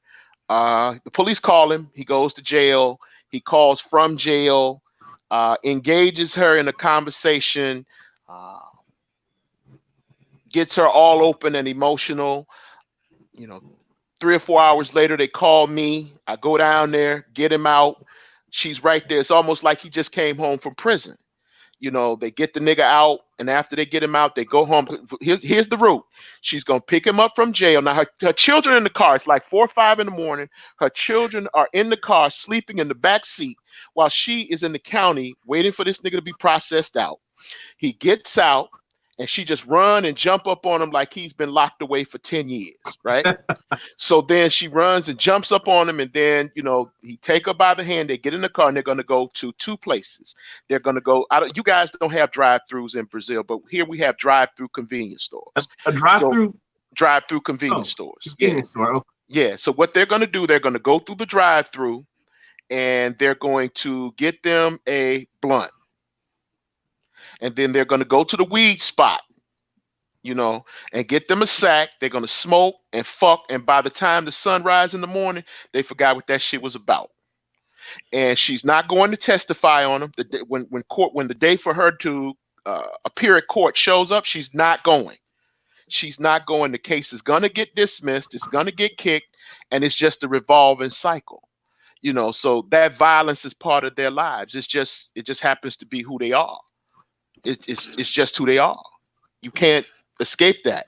It was one of them. I think it was one of those cases where the instance I talked about earlier, where the girl carjacked the damn police cruiser that I was talking about earlier.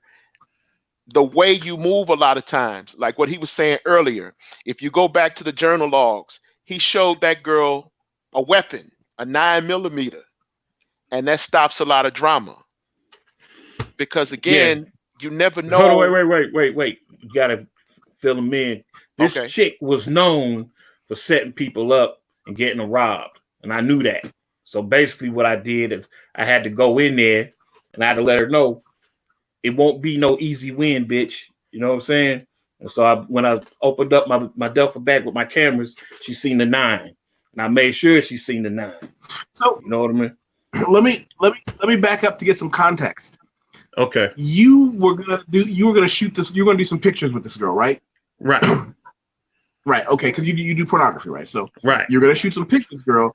Now you got in contact with her, or she got in contact with you. You decided to do some business, but in the course of your learning who she was, you learned that she has a habit of getting people robbed.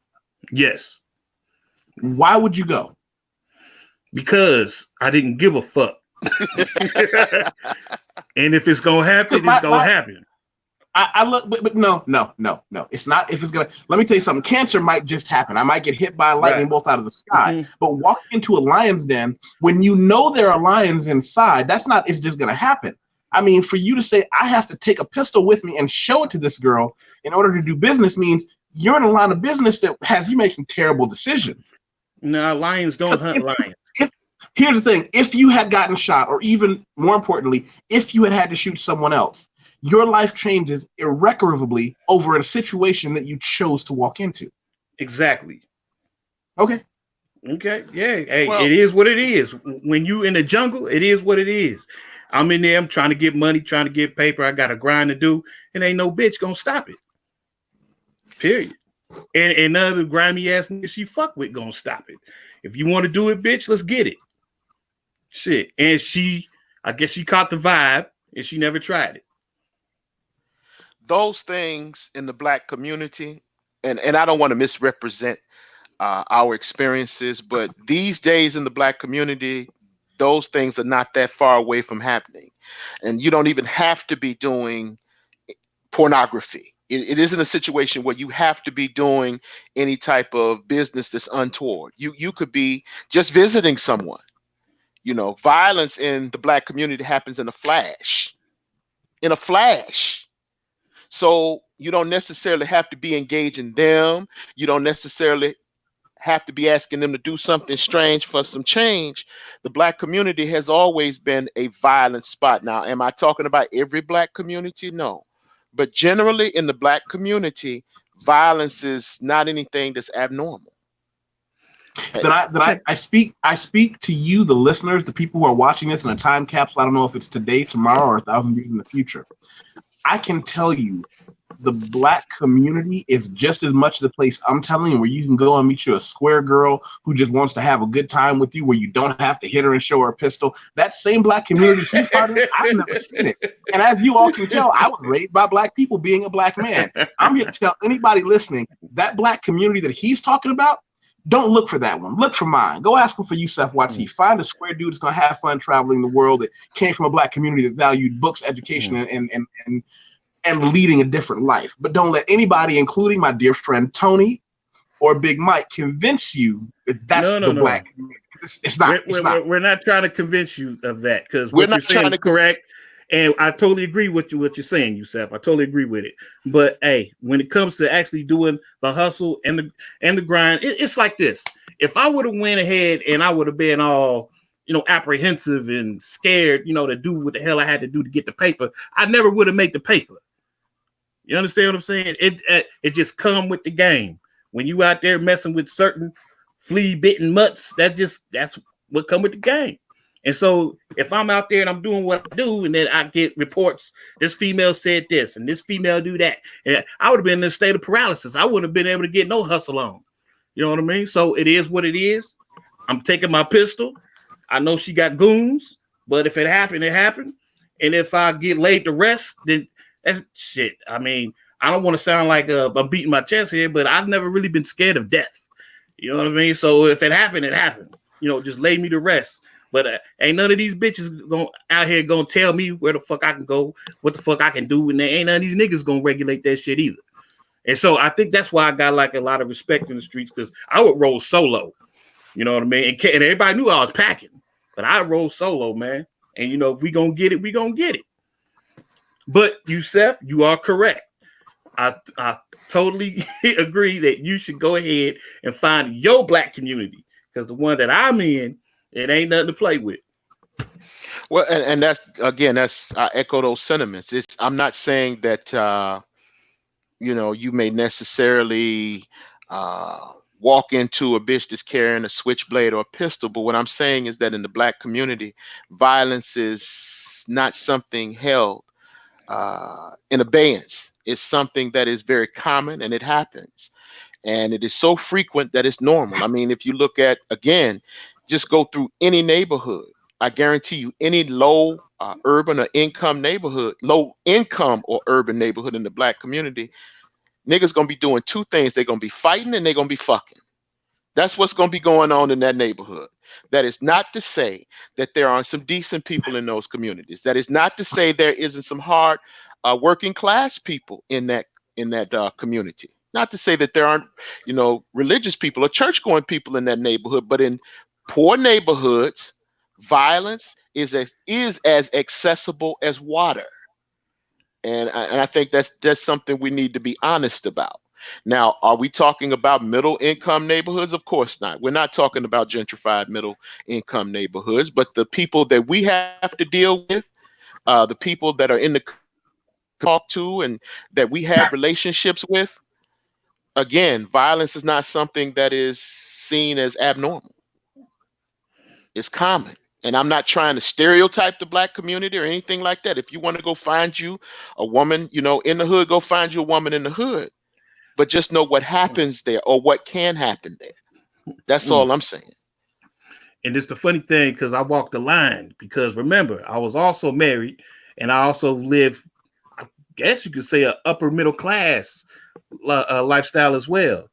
I had boys, I adopted boys, I did foster care, and no one ever imagined that I was out there doing what I was doing in them streets because I was on some Ward Cleaver shit in the daytime, but I was on some Bishop Don Magic Wand shit at night. You know what I mean? So can't nobody really tell me about upper class or middle class or, lower class shit, man. You know what I mean? I lived it. I did it all. And I navigated it all quite successfully, man. But once again, it's much better for you to skirt the street life, because I think I've been quite lucky through the years.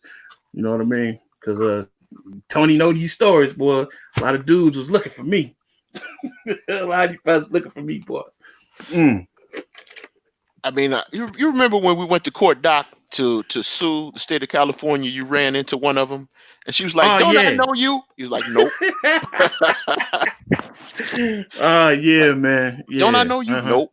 But Yeah. the thing here is that the we've gotten, of course, we've gotten a little bit off cuff, and I've actually enjoyed the little little divergence or digression. But anyway, the thing is that in one way or another, somebody asked the question: so do you learn martial arts for Black women? No, you learn martial arts to protect yourself. You school yourself in the sciences and arts that you need to protect your existence.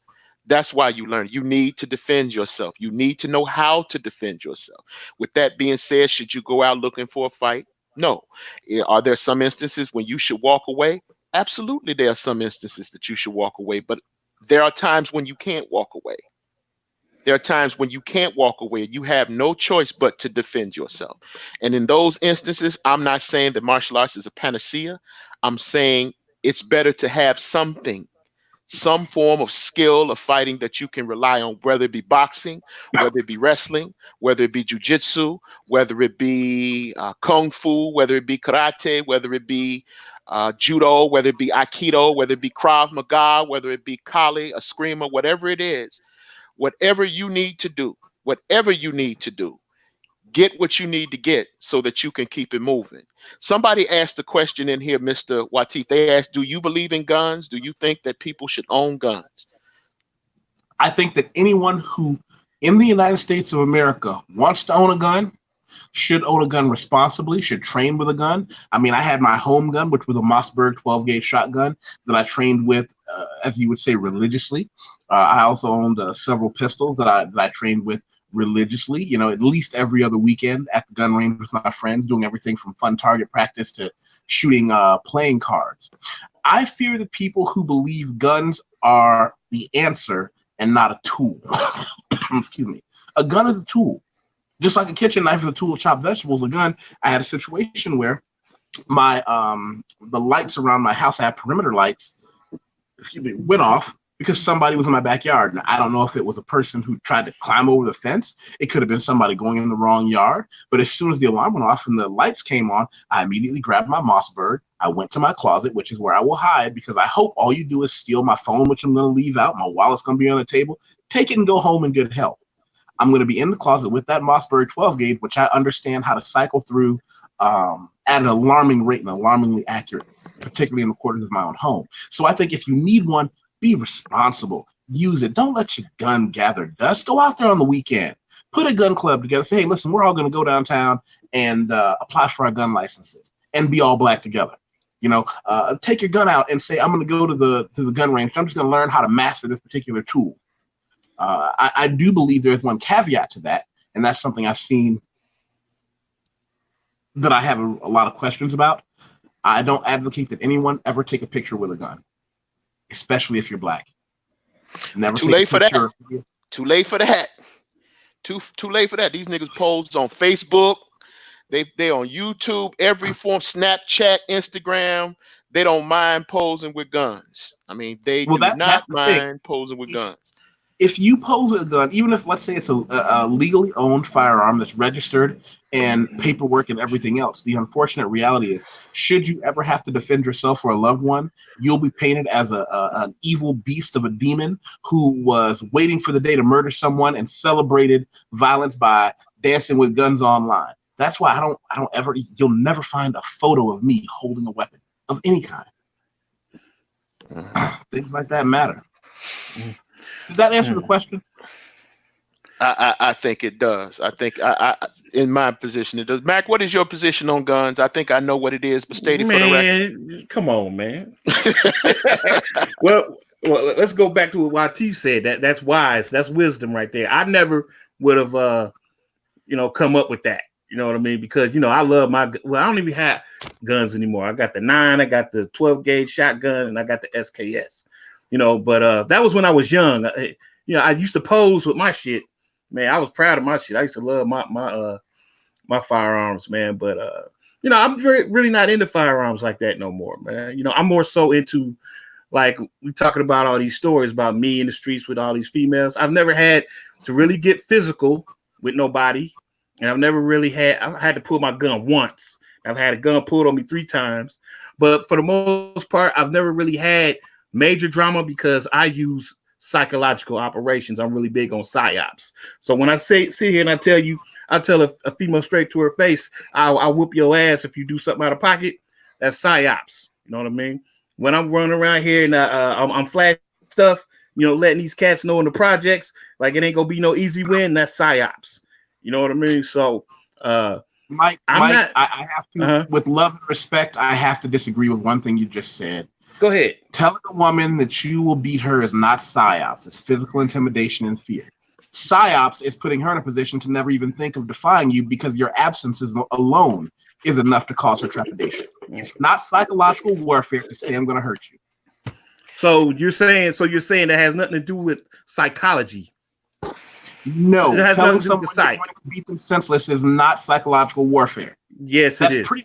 That is pretty much the exact opposite of psychological warfare.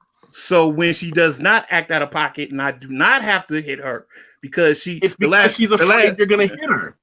That's psyops, dog. The last four boyfriends she had, she was whooping on them. When she came to me, she didn't whoop on me. And listen, that's neither here nor there.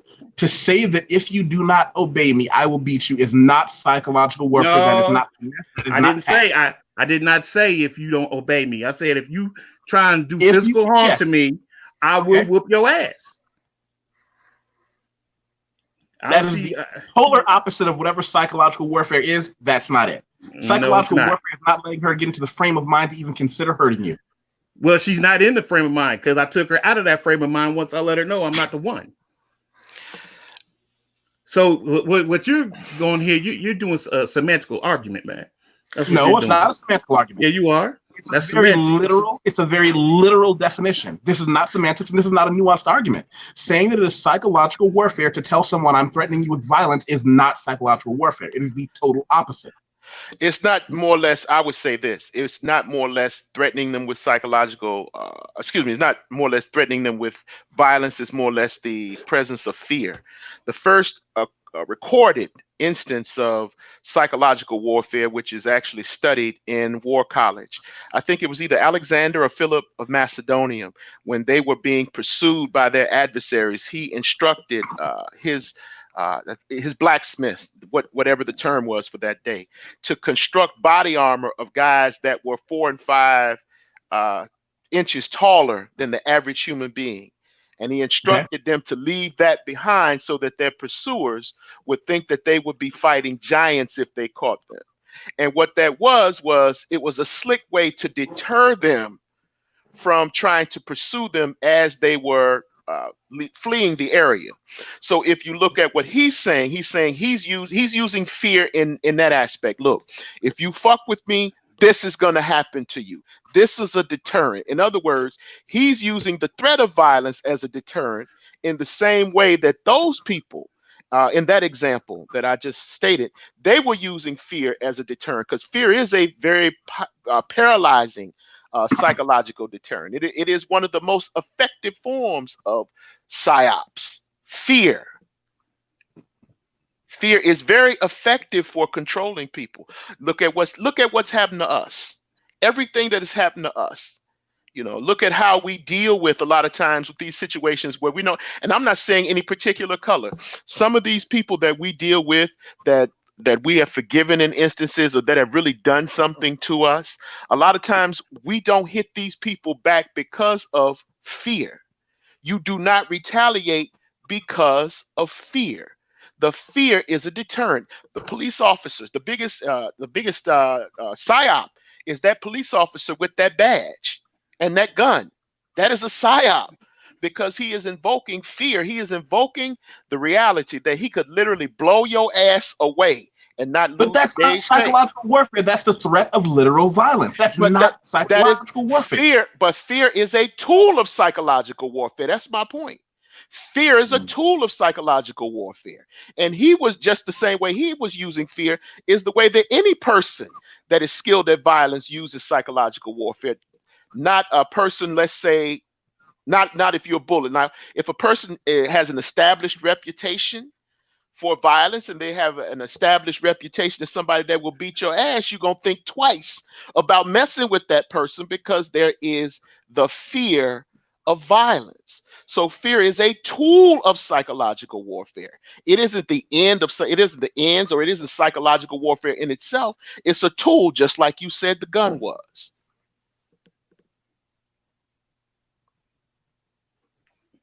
Yo, I didn't do 10 years in the pen not to learn something, But Yusef, he's entitled to his opinion.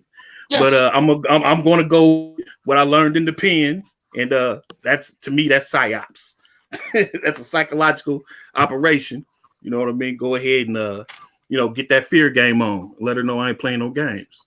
So he can say it's this, that, whatever. Tomato, potato. It's irrelevant to me. She didn't put her hands on me, though.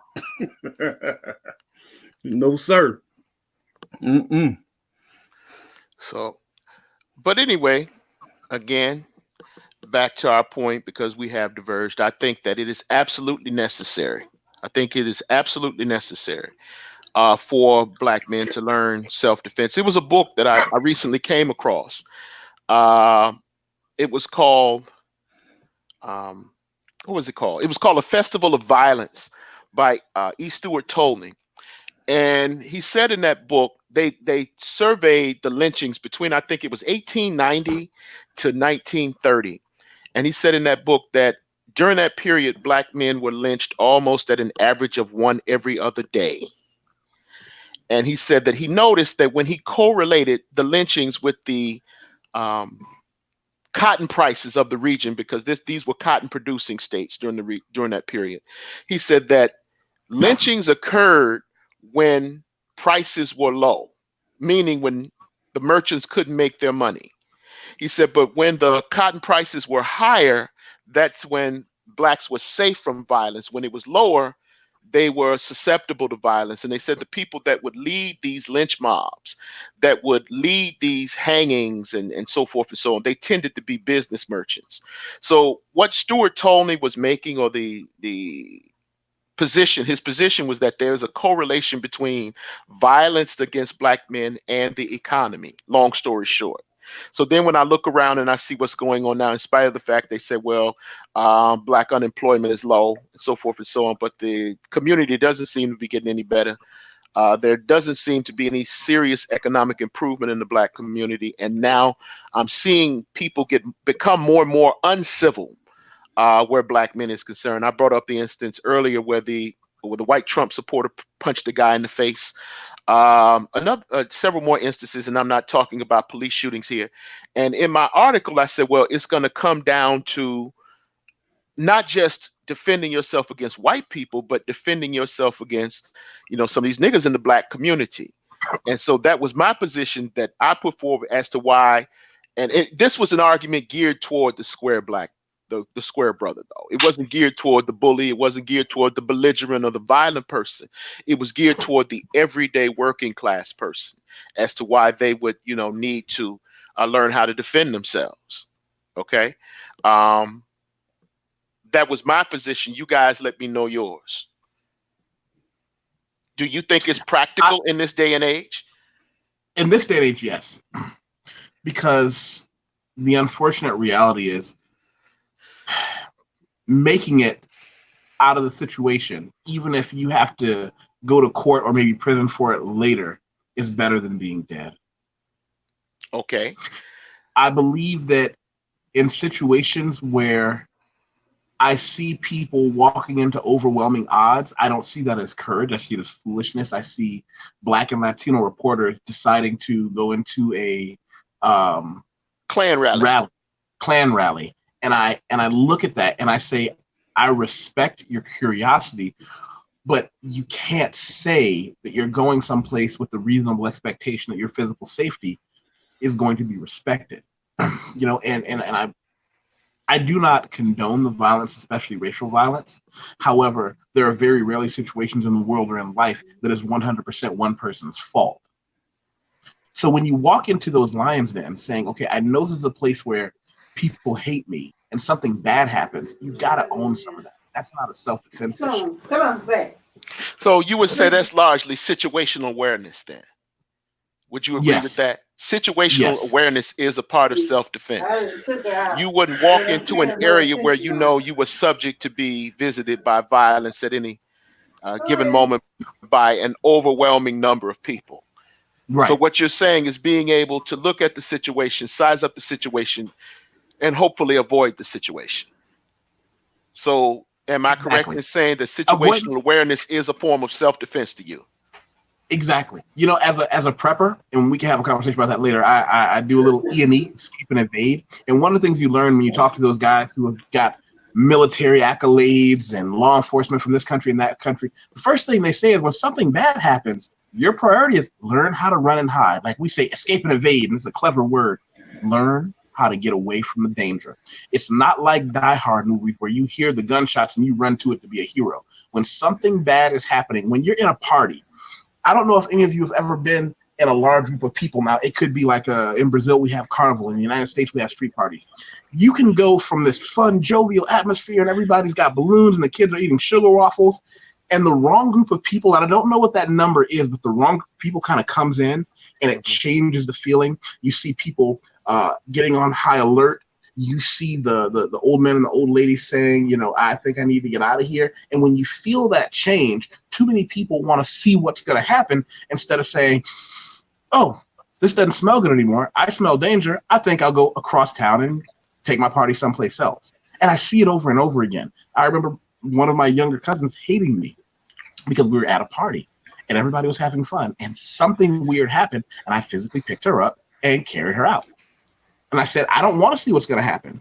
Bullets don't zigzag and hit strangers. They hit people who are around. I'm not going to find out.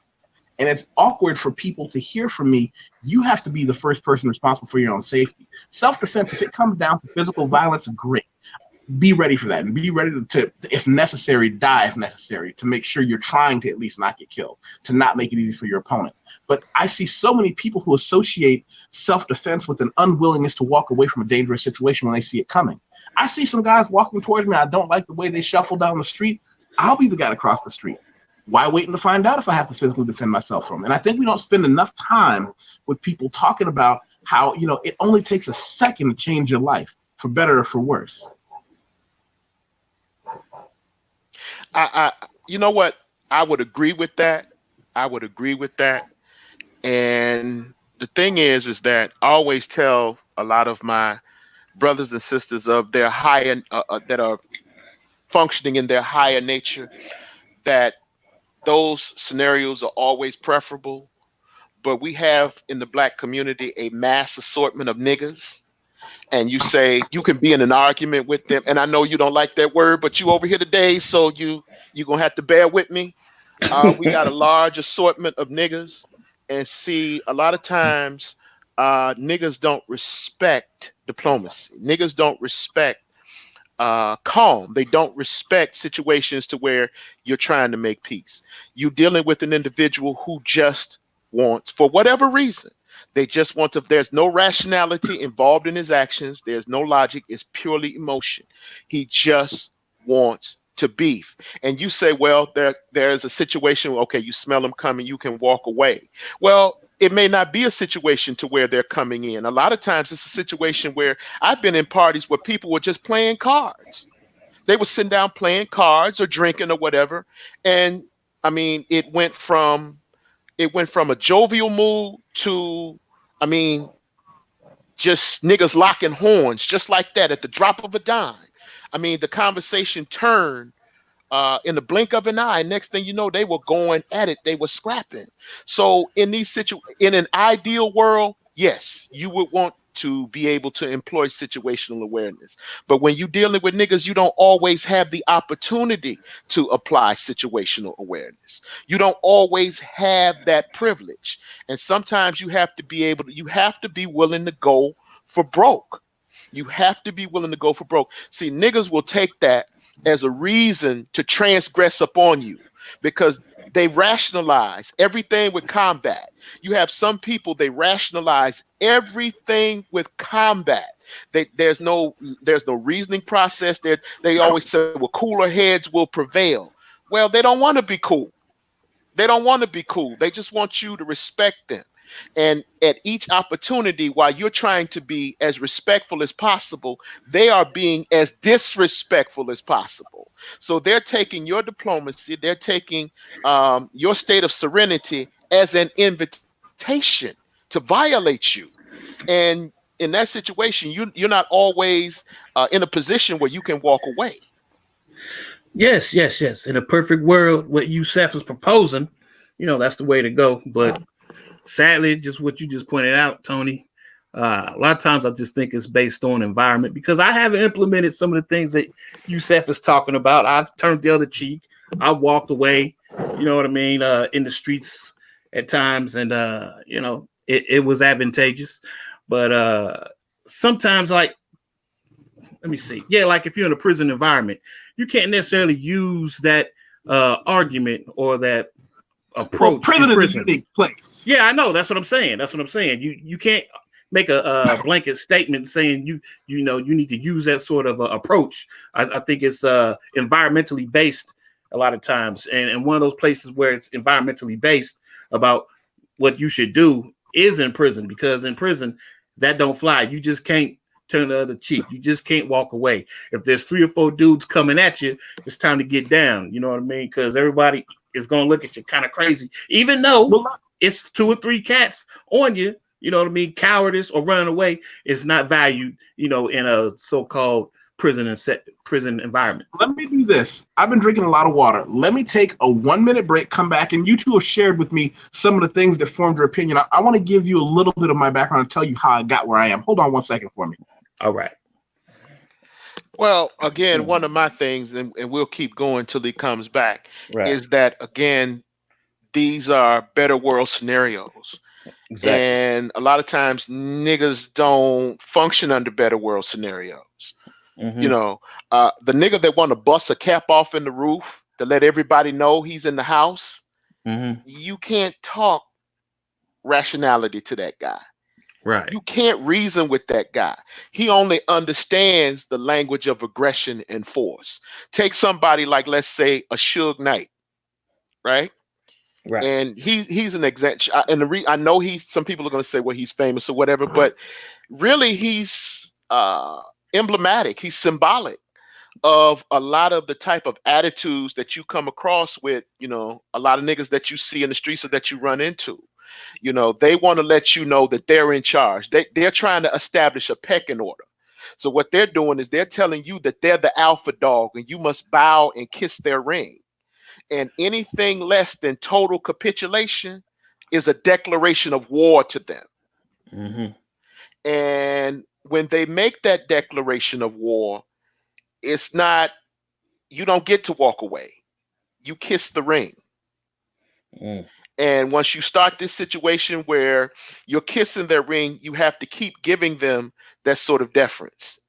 They will not stop until they rob you of your manhood and your dignity. And in those situations, you have no choice but to go for broke. You have no choice but to deal with that individual. You have no choice but to address that fuckery right then and there. Because if you don't, you're asking for trouble. You're asking for trouble, even if you get your ass kicked. My dad used to tell me, if someone is getting their lunch off of you, you have to get your breakfast off of them. Because if you hurt them well enough, or you hurt them, next time they may go somewhere else because they'll look for an easier mark. Coming up in the hood, a lot of times, a rite of passage was confronting the bully. You and I have talked about this, confronting the bully. That had to do with overcoming your fear. And a lot of times it may not have been a situation where you got shot or you got stabbed, but they were going to pat your pockets until you stood up to them. They were going to Yep. pat you. They were going to keep taking your snack money. They were going to keep taking your juice money. They were going to keep taking your lunch money until you stood up for them. And they didn't understand those better world principles. They didn't understand that, oh, well, we should be brothers. We should all get along. And even if you ran from them, you couldn't run forever, you know, because you always ran into these people, you know, if you were going home after school, or if you were coming to work, excuse me, if you were coming to school in the morning, you know, you run into them first thing in the morning or first thing after school. You could not run. You could, and there was some, and hats off to some single mothers that I knew coming up in the hood. If they saw that their child was afraid of the bully, they would tell them, look, you go out there, you fight him, or you deal with me. You know, they would put their kid back out there, you know, and that was one thing that they understood and got right. Even if they didn't get anything else right, they got that right. You confront your fear. You confront your fear. You face your tormentor, because you're not going to be in a situation where you can run all the time in every instance. Yeah, I remember in junior high, man, my harassment didn't end until I put 2 niggas in the hospital. You know what I mean? Because I was the one running home from school. It was a local gang that used to like beat my ass on a monthly basis. And I would run home, boy. You know what I mean? I told you about my uncle's story. Yeah. You know what I mean? Well, I thought I was going to get some sympathy from my uncle. Yeah. And I was like, but uncle, you don't understand. It's like 10, 15 of them. You know, when I got home, he was waiting for me. And then he kicked my ass.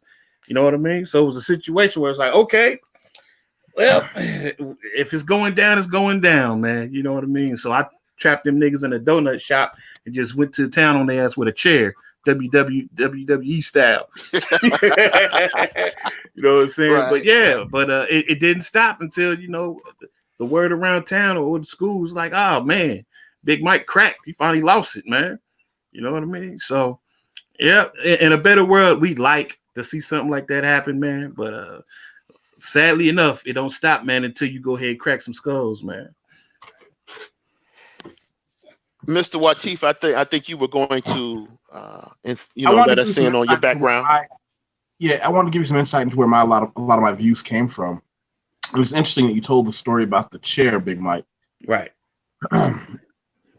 A real life, literal example of what I saw with violence growing up. I saw a kid get thrown in a judo throw doing self-defense, and he broke another kid's collarbone. And that was the first time I saw someone smaller defend themselves against somebody bigger. And that was a positive thing. But I want to tell you one of the bigger standouts in my life was there was a sports event where I was from, and it was a rally at school, and a fight broke out. Let's call it a melee.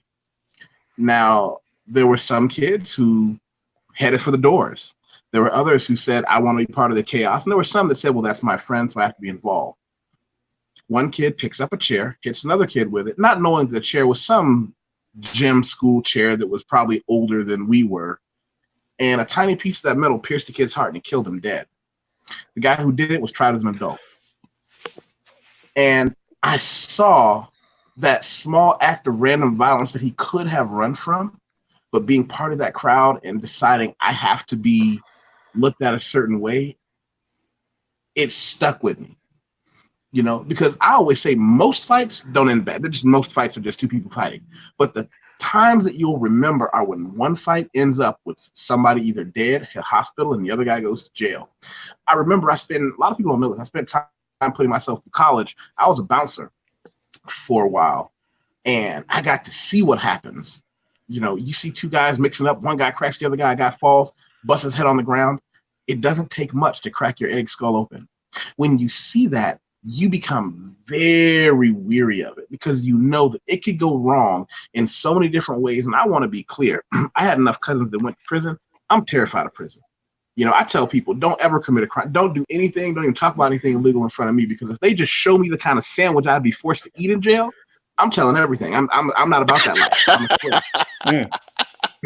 Just show me a picture of the Dixie cup that I would have to drink my coffee out of, and that's enough to scare me.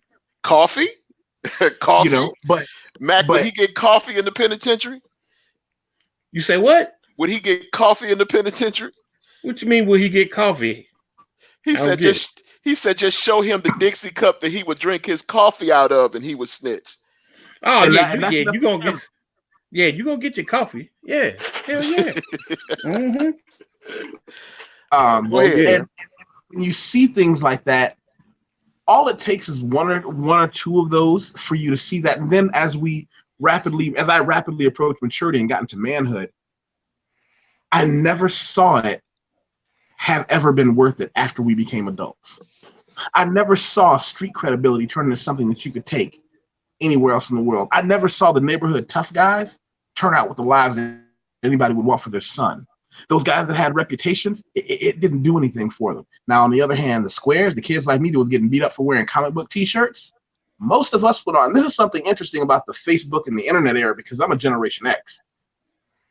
It was interesting to see the squares winning. All those kids that avoided the fights and ran and went and blah, blah, blah. But I also had a lot of mentorship. I had parents, I had a dad.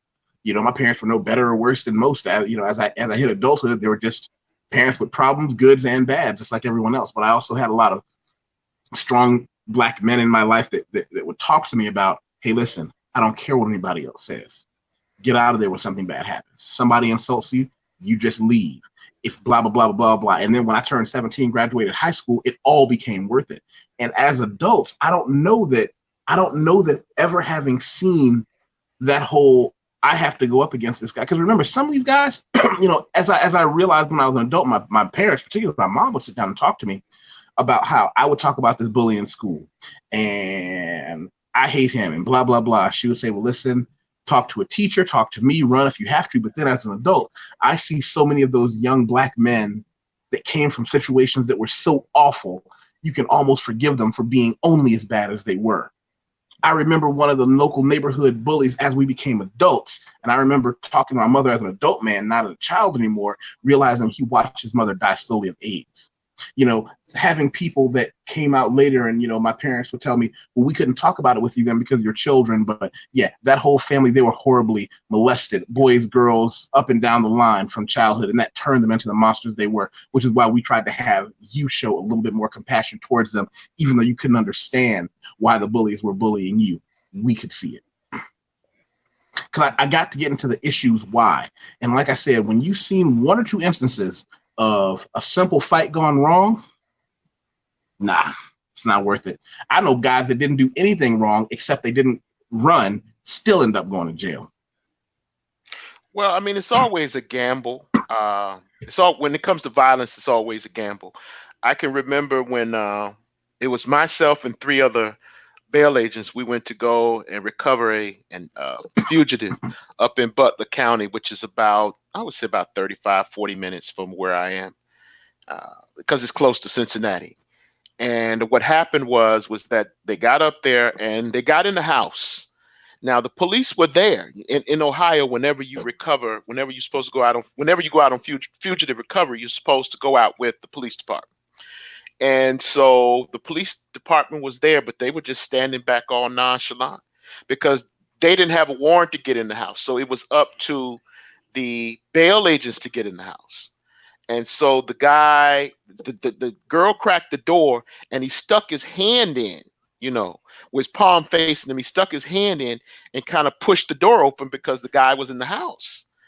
And so as soon as he got the door open and got fully inside of the house, he got cut right under his eye with a box cutter. And he was there, you know, he was bleeding, you know. This guy was armed. And then as the other agents came on in, you know, they pretty much stomped this guy. They stomped his face in the mush until they got the box cutter from him. And those guys wound up, you know, getting 2 years, you know, getting sent to prison for 2 years because they didn't have the protection that we don't have that type of protection that police officers have. You don't have that layer. You don't have that. What it's a term. The law has a term. It's called qualified immunity. Police officers have this term called qualified immunity, and that's what stops them from being civilly prosecuted, or it doesn't stop it. It makes them difficult. It makes it very difficult to sue the police department in instances of police brutality. That's why, you know, people usually never win. That's one of the reasons. And so police, with them having that degree of protection, you know, they can get away with things that we can't. So when that guy got got his face stomped into mud, and that judge with a straight face sent those guys to prison. But what do? Do you just let that guy? We have a lawful warrant to arrest this guy. Do we just walk away and say, well, oh, that's a terrible thing? We can just come back later. No, you taking your ass to prison right now. Even if you have to go, even if you have to go on a cart, even if you have to go on a stretcher, you have to go. So violence is never a good thing. There's always. I'm not talking about men who have taken an oath to do a particular job that is violent. I'm talking about person to person violence. I'm not talking about that was your job. We didn't take an oath. That is person to person, because we don't. That's why. I thought you told me you were doing a retrieval as part of your job. Yes, but you don't. You have no protection for that job. You don't have any protection for your job. You chose to sign up for that job. That's not random violence. You knew when you went out there what could happen. Yes, that's your job. I'm not angry. That's a job you chose. But here's the thing. I'm talking about the guy who is walking and somebody says something insulting to him or his girlfriend. Someone says something about blah, blah, blah, or someone bumps into you the wrong way. I'm not talking about the man who has a job that results in violence. I'm talking about the regular ass guy. Okay. So we're talking scenarios here. So we can agree that there are some, and that brings me back to my point. But as I was saying in this story, my point dealt more with random violence as opposed to the context, but I get your point. Because if it's a situation, as I said earlier, it's not a situation all the time where you're just arguing with somebody if they hit your shoulder. Of course, there are always the nigger moments. I get that. The nigger moments, you can walk away. But in the black community, the nigger moments don't necessarily happen when you bump a dude's shoulder or you step on a dude's feet. Nigger moments happen with your friends. Nigger moments happen with your colleagues. Nigger moments happen with your family members. So it's not a situation to where, okay, we were just walking along and I'm walking along with my girl and you said something out the way to me. We were just kicking it a minute ago, and then, one thing just led to the next. Somebody said something, and before you know it, you're getting stole on. And so if you're talking about person-to-person violence, I would be willing to bet you, I don't have the numbers with me, but I would be willing to bet you if you would go back and see a lot of the violence that took place in the black community, it didn't happen with random strangers. I agree with that. It didn't happen with random strangers. It happened with people that knew one another. There was some type of relationship. And it was a situation to where they couldn't just get up and just, okay, I'm leaving. No, it wasn't that.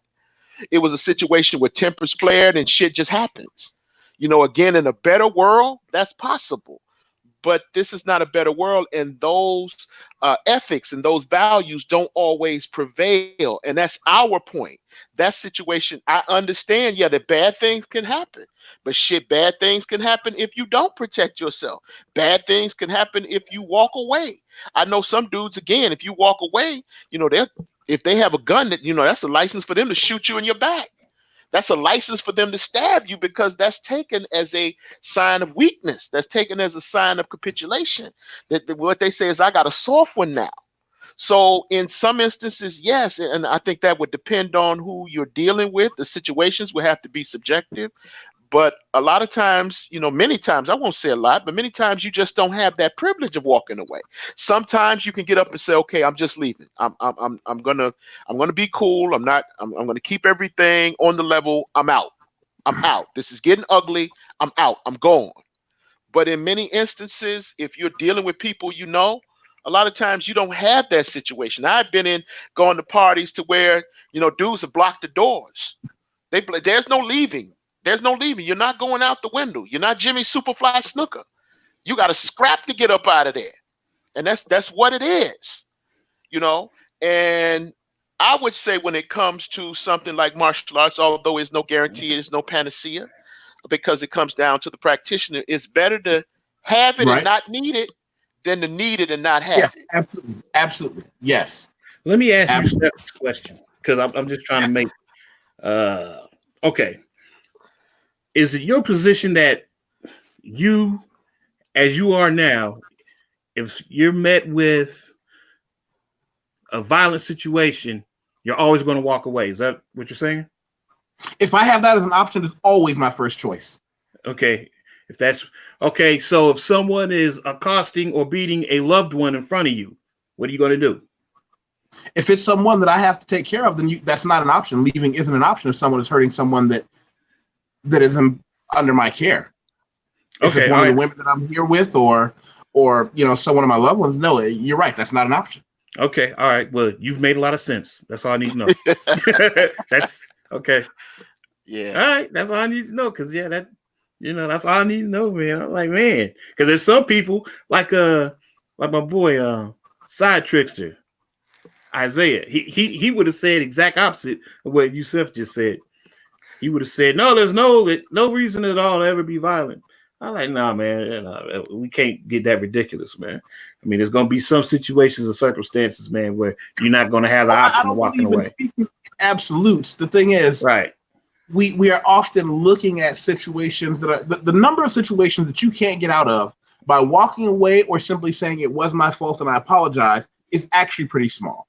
But what we're concerned with is this interesting concept of reputation. Well, wait a minute. Mm-hmm. You were in this situation, and instead of just being violent, you said, hey, let me go on and replace that for you. I knocked your sandwich out of your hand at the restaurant. I apologize. Hey, guy behind the counter, give him a double on me. I apologize for that. Right. No problem with that. I totally agree. I mean, that makes sense. That makes sense. But again, I always color it by who you're dealing with. Because in these conversations, in all conversations, I always like to identify the parties that are involved. If you're dealing with a rational person, a reasonable person, okay, give the man another sandwich and hell, give him a Coke or a soda or whatever on me, and you can make it right with that guy. You can't make it right with the nigga. You can't make it right with him. You can't make that right with him. Let's take this self-defense and boil it to situational awareness is the crux of the issue. Situational awareness isn't just saying I'm downtown at the barbecue and somebody bad walks in. Situational awareness is saying I've been invited to go to this barbecue. What do I know about the kind of people that are going to be there? Was there a fight last time? Do the people that have a reputation for behaving well, or do these people have a reputation for behaving poorly? That's situational awareness. I've turned down many invitations because you know what? While I do like you and your family, I know you got this cousin, and every time he goes someplace, people end up getting hurt. Maybe it's him, maybe it's the other guy. I think I'll just stick it out. Well, let me ask you this question. And that makes sense, but let me ask you, at what point because again, I'm dealing with the reality of what goes on or what happens in the community generally. And there are a lot of people that I'm familiar with.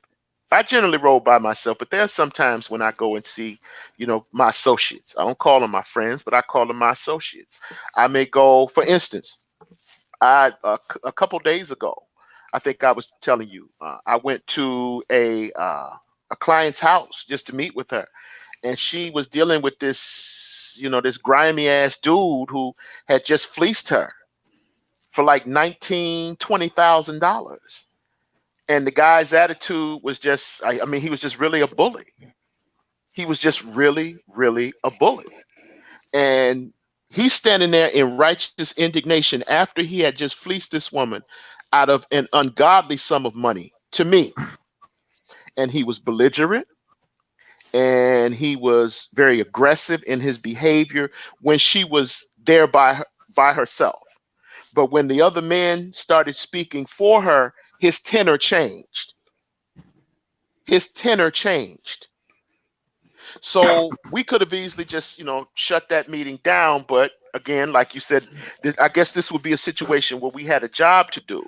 But my point is that in those instances, it's not about reputation. It's not about anything. Sometimes you just have to, it just has to be clear that, look, this is what we're here to do. You can't always run and back away just because these people want to puff their chest out. I agree, but if you don't have that luxury. It's like to be hired to do something that may turn out violent. Yes. But I'm not talking about those situations. I'm talking about the stunning and overwhelming majority of situations wherein we as men are in a situation where we can look up and say, I have the option of not engaging in this foolishness. But then again, that goes back to what I was saying earlier. If we did that, if Mike and myself did that, we would literally be hermits for the next 20 years. Or you can find a community. We would literally. If we did that, hermits. yes, we would be, because most of the people that we deal with in the Black community, most of the people that we deal with or have relationships in the Black community, they have that type of baggage with them. So then come to my Black community. Literally, I'm sorry. Then come to my Black community. Because we live on the same planet in two different worlds. How about, what if I told you that you have the option of finding the Black community that you want to be a part of, and you can choose to be part of one that doesn't embrace violence and foolishness? I believe that's the door possible. is open. The doors are open for both of you. I believe that's possible. Come on over. The doors are open. The doors are open. Hey, Yusef, you late, man. Like I said, man, I've been doing the upper middle class thing for years too. I just walk the line. You know, I get into the gutter, and you know, I do my Heathcliff Huxtable shit too, man. You know what I mean? So I don't disagree with what you're saying, man. Yeah, that's a better environment to raise your kids and to overall just live. And I did that, but in order to pay them bills, man, I had to get my hands dirty. So that's what I did. Well, you're saying that was then. This is now. It's never too late. Oh no, I'm still doing it, man. I'm still doing my I'm still doing both. I'm still in the gutter and I'm still on top of the roof. I do both. I can you know, walk the line between both worlds, man. So I don't have any issues or any problems. Matter of fact, like I said, one of the females right about now, cause my boy, you know my girl boss chick, shit, she just went ahead and shit, she got a nice little state job with the college, and you know, we do a whole bunch of middle class, upper middle class shit. You know what I mean? Shit. Yeah, we do that. But I ain't gonna lie. I got a little love for the hood, man. I don't know what it is, but I go back and forth. But I don't have no problems with it. Well, again, I came up in a working class community.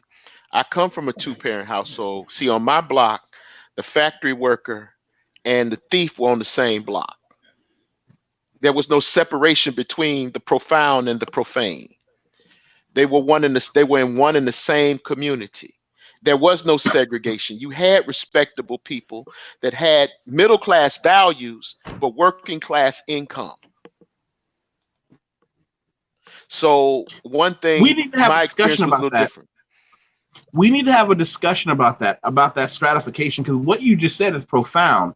My grandmother, who was born in 1910 and was retired when I was born, she said that it breaks her heart that I never grew up in a Black community. And I said, but I am in a Black community. And she said, no, you don't understand. When I was a girl, we all lived in the same area. She said when she was a girl, walking down the street and sunset happened, a man who she didn't know could pull up to her in a car, and if he was Black, say, where do you live? I'm going to take you home and let your folks know. And odds are, he said, somebody in his family and somebody in my family knew each other anyway. But she, you know, I hear that a lot from older people. They talk about how, you know, what ended up happening is that when that breakout happened and Black Americans got a little bit more freedom to better their lives, we ended up pulling, it's kind of like pulling bubble gum. It's thin in the middle, but it's chunky on one end and chunky on the other. And so we have no more congruency. Well, yes, and that happened. I think the people experienced that. The prior generations experienced that during segregation. That's what they talk about. That's why a lot of times they tend to look at that period nostalgically, even though I don't know how nostalgically they can look at it, but I get it. What they were saying is that there was a community where everybody lived together. You know, the bums and the scholars, everybody lived in one community. It was homogenous.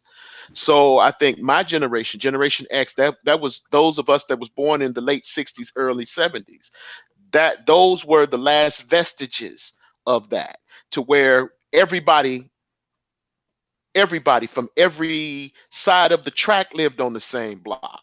So it wasn't as though, okay, the middle class Negroes lived over here. The hood niggas lived over there. Nah, it was one block. You started at this end of the block, like you were saying. You started at this end of the block where the people that were working and had jobs and got up every day and put the trash out and got their paper, they went to work. And on the other end of the block, that's where the niggas were gambling, stealing, selling a little dope, and doing whatever they were doing to survive and get by. So when you talk about those morals and, okay, well, this black community, I come from a place where that was one and the same. The ratchet and the righteous woman, the church lady and the ratchet literally lived on the same block. They had they had some type of relationship. It may not have been a cordial relationship where they, she would come to her house for tea and donuts or coffee and donuts, but there was a relationship. But there was also a degree of, I would say, civility. There was also a degree of civility, and we have seen that change as the decades have passed. We've seen that come apart at the situation you was just describing. The bubble gum being pulled apart, chunky on one end and chunky on the other one. So when I say, well, literally you would have no one to talk to, that's the way it would be. Now, oddly, now I'll go ahead and say this. Now I live in a quiet area. I live in a quiet area where there's where the amount of niggardry is extensively reduced. There's substantially less niggardry in where I live now than where I used to live.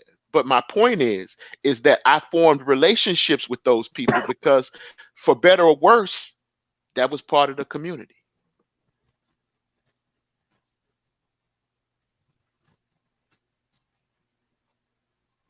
Yeah. Not me, but I understand. I get it. Well, we coming on up. We just passed 2 hours. We're at about 2 hours and 15 minutes. Wow. So I want to thank my guest, Yusef Wateef, for jumping on this stream with me. This is one of the first ones. No, it's not the first ones, but it's an attempt that I'm doing to try to, I guess, put some more content on this channel. I'm a bit nervous when doing this. I guess it shows, but hopefully I'll be putting up more content, and hopefully Mr. Wateef will come back and give us some more material. Hopefully he'll give us a look at Carnival. What year is Carnival? I mean, what part of the year is Carnival in Brazil? Carnival, y'all have Carnival? Carnival is the big annual celebration. And it's going to be in, I want to say, February or early March this year. Okay. It's the one that you hear about, where people wear the costumes, the dresses, and every city has a very different vibe. The carnival you see in Rio de Janeiro is going to be very different from the one in Sao Paulo where I live. The ultimate carnival, the one where I feel like you can go and still have some decency about it and take your family and still have an amazing time, is in Salvador. Whereas Rio, it's a wild person's kind of carnival if you're into that kind of action. Okay. They're very different, and they all bring different cultural aspects. I'd hope you're both invited if you want to jump on a plane and come on down for Carnival. I suggest reserving that room now because it sells out fast. But Carnival is this giant event that takes over the entire country. Okay, well, Fat Matt, any parting words, bro? I just got back, so we closing it down. We're closing it. Yeah, okay. Closing it down. We over 2 hours and 15 minutes, man. So I'm gonna go ahead and shut it down. Yeah, ain't nothing to really add to it, man. Just appreciate y'all. You know what I mean? Coming on here and spitting what y'all spit, especially Yusef. Yusef, he's a breath of fresh air, man.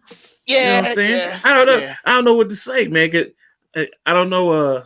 Did he remind you of Isaiah a little bit, my partner? Slightly, but I don't think just a little bit. Yeah, but I don't think Yusef would want to end football. No, he ain't that extreme, man. But I don't think he would call for the abolition of football or hockey or anything like that because it's too violent. Yeah, I got an extremely liberal partner, man, named Isaiah, and some of the stuff he says sometimes, I'll be like, what? You know what I'm saying? Okay. Well, before we close out the show, I want to tell you something because I saw. I don't know if you've seen it, but I made Tony Maceo, he's got this channel where he has these deep insights, and I created a thumbnail for him, a thumbnail design that I think really encapsulates who he is. But while I was doing, because I play around on some graphic arts and graphic editing, I play at it for my channel. And by the way, everybody here is invited to Yusef Wateef if you guys want to come over to my YouTube and say hello.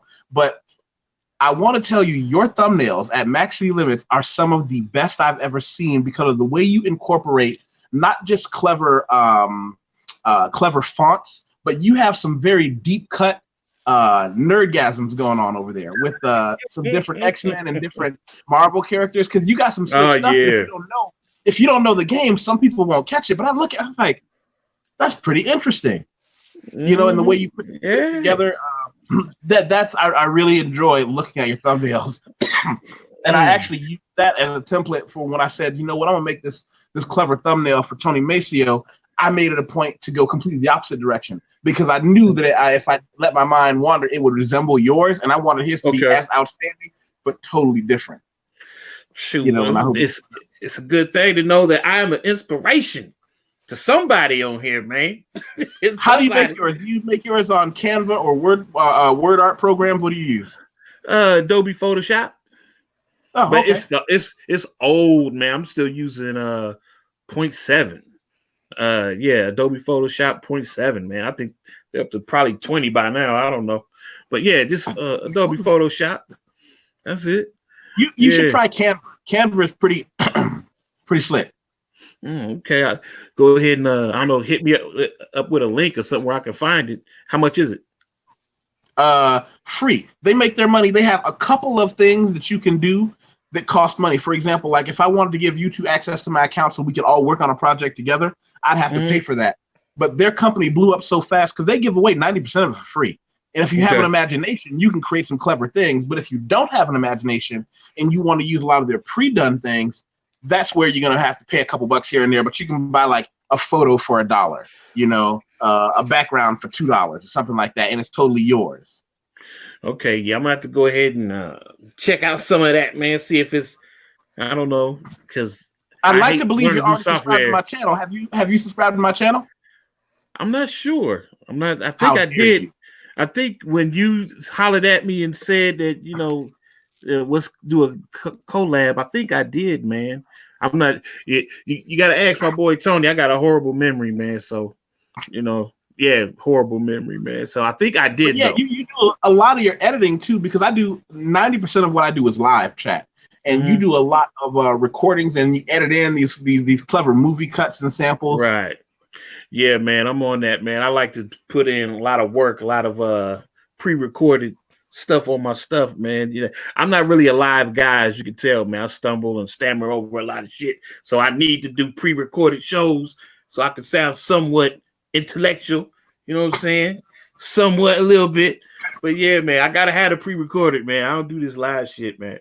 So if I'm over here doing live, then you know that means, you know, I fuck with you, man. You know what I mean? So if you want to have me on, or you know, I already been messing with Nicole.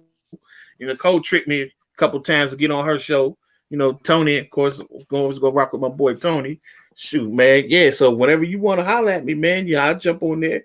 Shoot. So, but once again, everyone, if you're so inclined, you know, go ahead and go to www.patreon.com, Mac City Limits, www.patreon.com/Max City Limits. If you want to see that this ain't no fable, this is real. You know, a lot of cats, they just telling bullshit. They just telling stories. This ain't stories.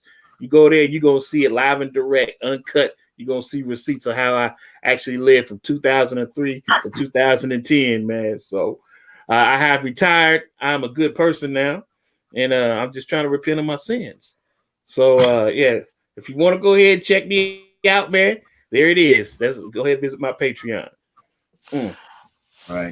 All right. Well, I guess it's up to me to wrap up. This is one of my first lives. I'm still not comfortable doing this shit.